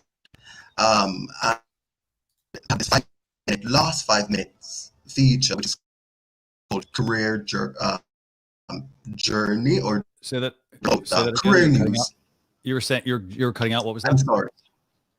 The last part of the program will talk about career. So career news or anything that's happening as it relates to career, job opportunities, job search tips. Yeah, so that's it basically. Okay, so I would say this. you need to figure out what's the main part that people are going to be getting from your show, because in a way you have two different things there potentially. So for starters, you've got the interview side. So one thing you could do with the interviews is you could just stream that, for example, to a YouTube channel, or so YouTube Live or Facebook Live or both, and it's a very specific show. So it's meet the practitioner. Okay. So that's one option you could do. The other side, and I say this because I actually do both of these kinds of things. So for example, I have two shows. I have a show called Social Chatter where I cover social media news each week. And then I have a guest on that we kind of bat the topic around with. And we also, ask them a couple of questions. That's like one thing I do. But then I also have a podcast that I also do a video for. And it's specifically where we interview people around a specific topic. So you kind of, so I have two different shows to kind of pick from here, and you kind of have to look at what the goal is going to be. For example, if it's just an interview, you want to make sure that the value, if the person's answering a specific question, that is going to help, I think, the content, because it's going to be very specific. So people are going to know exactly what they're tuning in to get. And so they're going to tune in and expect to hear from this expert, for example, or this professional that's also in that space. The benefit there is that you can optimize it for keyword search, for example, on YouTube. The other flip side of that is also the fact that it gives the guest time to actually, they're coming on your show. So it gives them time to be the focal point. Does that make sense? So if you have too much stuff in there, too many things in your 30 minutes, there's not going to be enough time to do everything. Does that make sense? 30 minutes is going to, that you're going to take up that whole 30 minutes interviewing that person, because if you're streaming this live, you want also people in the chat to ask that interviewer questions as well. So when it comes to a show, you want to make shows specific to one thing. So I have, just like Christian said, I have probably 3 different shows I do. I would never take all those components and bring them all on one show, because people are going to end up getting shut off, because I have a certain type of audience that will come to one of my shows, but a different type of audience that will go to another part of my show. So I get you want to combine all those into one, but you also got to understand that you're marketing to consumers. So how they take in information is different from us as entrepreneurs. Yes, it's easier for us to bring everything together, and it makes sense in our mind. Let's just gel it all together. Why are we doing all these things? Slow it down. Yes, exactly. Yeah, slow it down and say, okay, let me break this up and say, okay, this is my show, and all I'm doing is interviewing people. Okay, that's it. You come on, I interview, you guys engage, you ask the interviewee questions, make sure that person who's coming on is also promoting the show. And then if you're doing something for your client base, there should be a separate, I have a show called Success Spotlight. That show, I'm only talking about my clients. My clients come on, they talk about what they do, and that's it. That's just for them. And then I have another show that is just for that particular topic. So try to understand, we have to put ourselves in the position of our consumers, of the people who are watching us, and really what they say goes, and how they take in information goes. And us as entrepreneurs, we think differently. We're all the way out there. We're broad thinkers, but it may be you may be building something way too broad for your audience, and they'd be like, whoa, this is too much. I'm going to get turned off. So think of or you can do something now and then add something else to it later on. You know what I'm saying? When you build the audience, then you can add. We just started this new show, and it's our 2nd season, and we're like, okay, let's just do this right now, and in the 3rd season we'll add on this. So you get what I'm saying? It's you're bringing it down. So start building an audience up with the interviews. Interviews are great. Even doing something like this is great. People love that talk show interaction, and then add to it later, or create a separate extension for the other thing, the second half that you mentioned. That can be its own separate thing. Yeah. So on audiences, I ask this question because I have a type of a following, I should say. I have a group with about 11,000, almost 12,000 followers. On LinkedIn, I have about 10,000, and then on our business page, we have almost 5,000. So we're planning to actually be going live across all of those platforms. Yeah. 1,000 altogether. So I'm really glad I came here to get this feedback, because just going on live with all this information might actually turn everybody off, So I really appreciate it. And another couple of points here. I mean, so like we're doing right now, like your audio is sort of breaking up a little bit. I would, one thing you're gonna need, two things actually. One is check the resolution that you're running your stream at.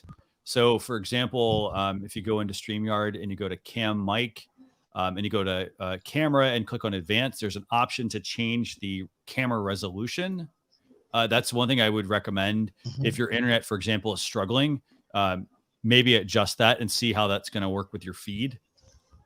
Because again, if you're doing an interview, for example, I'm catching bits and pieces at times of some of the stuff you're saying. And so if you're trying to do an interview with somebody, because remember, we talked about this at the beginning of this live stream review, and it's the fact that audio is the most important part you should focus on. So make sure, your microphone. So for example, for your microphone, make sure that that's the microphone you're selecting in StreamYard, for example, or on your computer, right? Because it does sound kind of like you might be using your onboard mic, but that's the first thing. And then your internet, also make sure you've, you get that working, because if I'm doing an interview with somebody and it's cutting out in and out between questions, it makes it hard to follow the conversation. So you're not going to have an ability to build, or you're going to have a harder ability to build an audience. And yeah, you mentioned you have a lot of people already on your other areas, whether it's a Facebook group or LinkedIn and whatnot.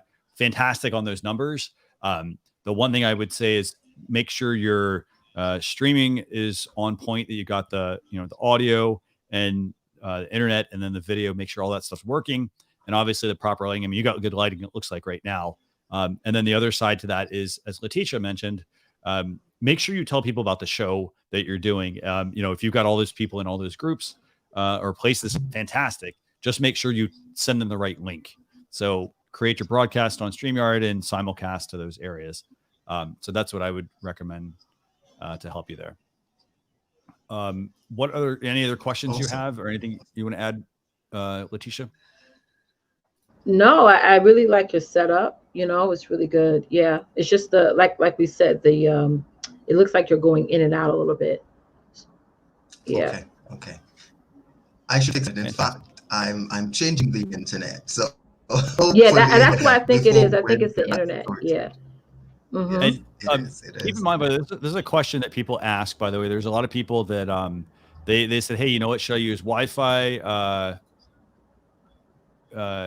Should I use Wi-Fi? Should I use Ethernet? We always recommend, if you can, hardwire into your router, if you can do that. Yeah, I just did that last week with mine. I was going off for the Wi-Fi first, and then I have Verizon come. I said, can you have that cord you can stick into my computer so I don't glitch? It's worth it. And then I just have a quick question. Actually, we have a question from a viewer. So Francois is asking here, where did you get this massive audience? Mm-hmm. What have you been feeding them in order for them to stay loyal? That's a good question, actually. So I don't know if you have any tips you can share. The good thing is you've got the audience. So now you need to just, it's almost like a ship. A ship goes in one direction based on the direction the rudder's sending it. So it's the same thing. You've got this audience. So now all you need to do is direct them to the right place. So can you maybe share some tips on, like, how did you get this audience? And what do you do to keep them loyal? Just real quick. Yeah, that's a great question. And to be quite frank, I think it's because of my profession. I'm a professional recruiter. And so people would follow me for job opportunities, etc. Before pandemic, I usually do a lot of job fairs, massive job fairs, 2,000 people, 3,000 people.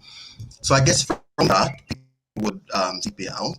I wasn't so popular until this pandemic had hit, where I started. I think I had maybe 4,000 followers once at any given point in LinkedIn, and then when the pandemic hit, I actually just posted there that I would just help people for free to review their resumes and just connect them with job opportunities, and that went out of the waters.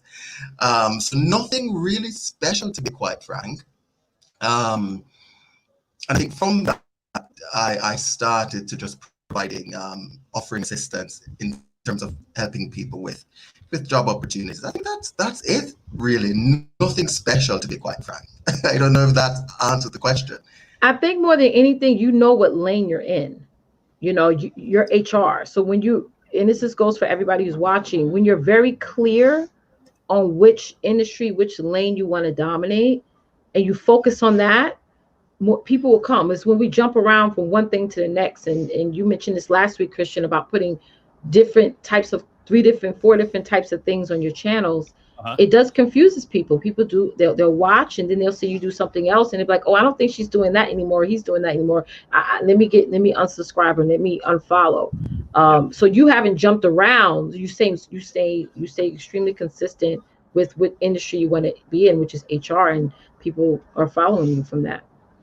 And it's also about giving value. I mean, too, like, so for example, the one thing you mentioned that immediately I was like, oh, light bulb, when you said, hey, you know what, you give resume reviews. Like, that's so it's answering common questions. Like, so you already got the background, for example, you know, which is great. But then you took that a step further and you said, hey, you know what, I'm gonna provide reviews for people of their resume. Well, that's a common question that people have, you know, and then you as a professional, you already have the experience with it, so you're more trustworthy to people. Versus like if I said, hey, I'm gonna give resume reviews, like, I don't know, I could give them some general advice, but hey, I don't work in HR, I don't work in any of that. So it's finding what your area is of expertise, you know, and building upon that. You know, and not, as Letitia mentioned, not jumping around too much. I mean, you can have multiple vehicles set up, but the thing is, you need one main vehicle. You need like a daily driver, for example. It's like, this is the one vehicle that I use every single day. And then, hey, I do these, you know, like maybe this one I do on the weekend, like that's a hobby. And then I do another that might be a hobby. And then at some point, maybe the hobby overtakes the daily driver, you know. But again, I mean, it's about finding what you're good at. So these are all great questions. I mean, I'm glad you came on and asked them. So I really appreciate that. Thank you for the feedback. Oh, anytime. Any other questions? Any questions you have before I switch back to the regular episode? No, I think that's it. I think you've answered all of my, and I've been a silent listener and follower. No, it's good. Very good, actually. No, this is really good. So thank you very much for tuning in for this week's show. And we're going to do this again next week. So if you have other questions you come up with, you can either join us live or, you know, you can also just ask in the chat and whatnot, and we'll do our best to answer those. So thank you very much for coming on with us. Thank you. Have a good one. Bye, Letitia. You too. Bye. Okay, so I think we got a couple other questions here. And again, I mean, this is the thing. Like, if you have questions about your show, or if you're like, hey, do I start a show, or like, what do I do and whatnot? Like, that's what we want to answer. Like, we'll answer the technical questions, but we also want to answer those questions that you have. You know, we want to know like what you have overall, like if you have, you know, questions on certain things. So, but I've got another person here. Let me see if I can get them in. There you go. So, so Lee Francois, if you want to join, just use that link that I just sent you. We can answer your question. So, in the meantime, I think we have a couple of questions in here. So, let me see.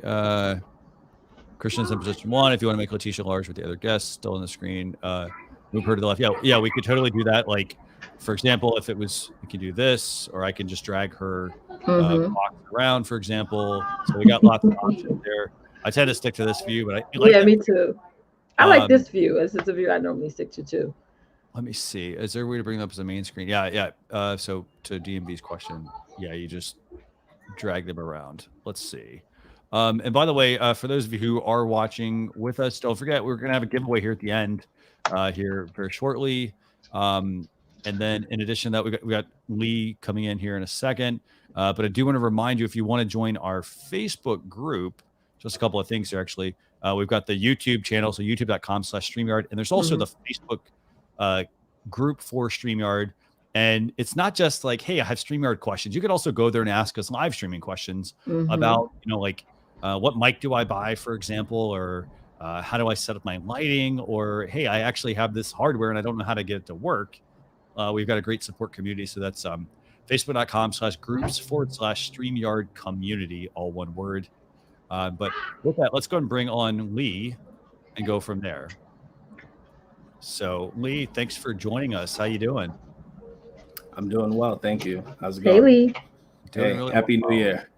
Happy New Year. Happy New Year. Yes. Okay, so who are you? What do you do, and what question you have? So my name is Lee Francois, owner of Francois Graphics, Okay, media cool. production. I do video, photography, graphic design for various clients. Okay. Most of my clients are nonprofits, churches, faith-based organizations, etc. And I'm based in the Boston area. Okay. Awesome. Yeah. So my question is, I have several different talents. I don't just do this. Like, I do a whole bunch of other things. I sing. I, do a whole bunch of stuff. And I have been interested in starting a show, just being inspired by people that I'm seeing online. But I'm just trying to figure out, what's the thing that I want to do, whether it's going to be something related to singing or something related to what I do professionally. Not really sure. So, I guess maybe the first question is, what direction do you want? What do you feel like? Because, like, when you tell me you're a graphic designer, you do video, I can already tell you what I would do, but I want to hear from you. I'm just kind of exploring. I'm open, and just want to start somewhere. So if I were doing it, if I were going to stick to the graphic design side, because if that, for example, is how you make your living, and you want to grow that, I would consider live streaming some tutorial. Like, maybe you could talk about different techniques that, like, do you use Photoshop, for example? Is that your primary application? So, for example, I can tell you right now, I know Photoshop, but I'm not a graphic designer. So, for example, if I'm trying to reach somebody and I'm trying to teach other graphic designers or people that want to get into it, then Photoshop, for example, Photoshop tutorials might be a good way to start. So that you could live stream and you could take their question and you could actually show them the technique, how they actually use it. Or you could take their question, or if you don't have questions, you could kind of plan that out and think ahead. Well, hey, what are some common questions if I were just learning Photoshop? That's the first thing. And then the same thing, and I take the same exact angle for video. If I want to show people how to do video editing, for example, or how to set up, how do I set up a studio, for example, or how to do product shots, things like that. Great thing to do, because then you can showcase all the cool stuff you're doing for the most part in real time. Letitia, what do you think? Well, is singing your passion? Is that something or do you want to be like a recording artist? No, I don't want to be a recording artist. Okay, so what do you want to do with the singing? Singing is something that is kind of on the back burner. It's just one of those talents I have that, trying to do more with. But yeah, haven't done much with it. I totally feel what you're saying. So with the design business that you have, that's like your mainstream of income, right? With the graphic design and things like that. So that can actually fund the singing, so that can actually be, you still bring people in with the design part of it all. And then also whatever you're doing with the singing, those customers will support, the singing passion that you want to do. You know what I'm saying? It's like, for me, for example, I'm a course curator. So course creation is how I, bring in support my home, right? But I'm also in love with cosmetics. So later this year, I'm opening my own cosmetic line. That's like my passion business. That's something that if I'm successful at it, great. If I'm not, all right, because I love makeup. So I'm going to put that in with the people who are supporting me with my coaching business. They're going to be my customers who are going to buy my cosmetics. So we have so many, like I was saying with Liz, we have so many multiple layers with ourselves. But first, what is right now earning you an income? Okay, that needs to be on the front end. And then whatever else you want to put into place on the back end, you want to promote that to the customers that you currently already have. The clients that you already have with your design business, And yes, Zane, I hear what you're saying. But my clients, yeah, I don't think they would be interested in watching me create tutorials about how to use the software. So but you got to think outside the box there. So you're thinking your existing clients. I'm not thinking about your existing clients. I'm thinking about new people. I'm thinking, hey, you know what? You have all these existing clients. Fantastic. Let them continue to, to come to you for projects and things like that. What I'm thinking are the people who, for example, if you put this on YouTube as a YouTube live, then you could optimize it as a tutorial. You could talk about it during your show, at the beginning. Hey, I've been in graphic design for 25 years, for example, or 5 years or whatever. You're telling people what you do, maybe let people show them some of the artwork, for example, or maybe that's part of your intro video or something you have. And then you're able to reach people who are wanting to learn. And then that can get them into like either A, they learn from you, or B, they hire you because they realize, well, hey, this looks like a lot of fun, but hey, I don't have the time to do that. I just need somebody to do it. I'm going to go to Lee. And you never know, your customers who are into your other business may have somebody that they know that would want to watch those tutorial videos. So it may be a good referral system because they may have somebody they know that'd be interested in everything else you have going on. Yeah. And Zane makes a really good point here as well. If your goal is to make business out of content, stick to a niche, focus on that. It's easy to grow. Feel like doing everything, do everything, and double down on what goes viral and stick with it. So if for example, you're like, hey, I want to maybe live stream my singing journey, great, do that. But also don't look at it from the perspective of like, well, hey, this is going to be my main income. Yeah. Leverage the main income, and that's where, like, if you're at the point where like, if that hobby is ready to become main income, you could do that. But it's going to take a little trial and error. For me, I'd stick to the graphic design and the video. And then, I want to grow the other, start to kind of put some stuff out there. But again, stick to what's working. So, all right. what are the questions can we answer? And build a team now. Like if you want to get into other things, you got to also, do you have a team like VAs, OBMs, like those type of people that if you do decide to do other avenues, your business will still keep going. Your main source of income will still be flourishing. Or are you like a one-man show? One-man show, unfortunately. Got to build that team. Start building that team. Yeah. So, great question. So again, if you want to join us next week, if you think you have other questions on things, or you're like, hey, I came up with these ideas, come back and we're happy to chat with you more. And like, where are they now? Like that type of show. Sounds good. Thank you guys so much. You're welcome. Thank you, Lee. All right. Bye. Okay, very cool. So good. I don't think we have any more questions from anyone. I'm going through all the comments and whatnot that are here.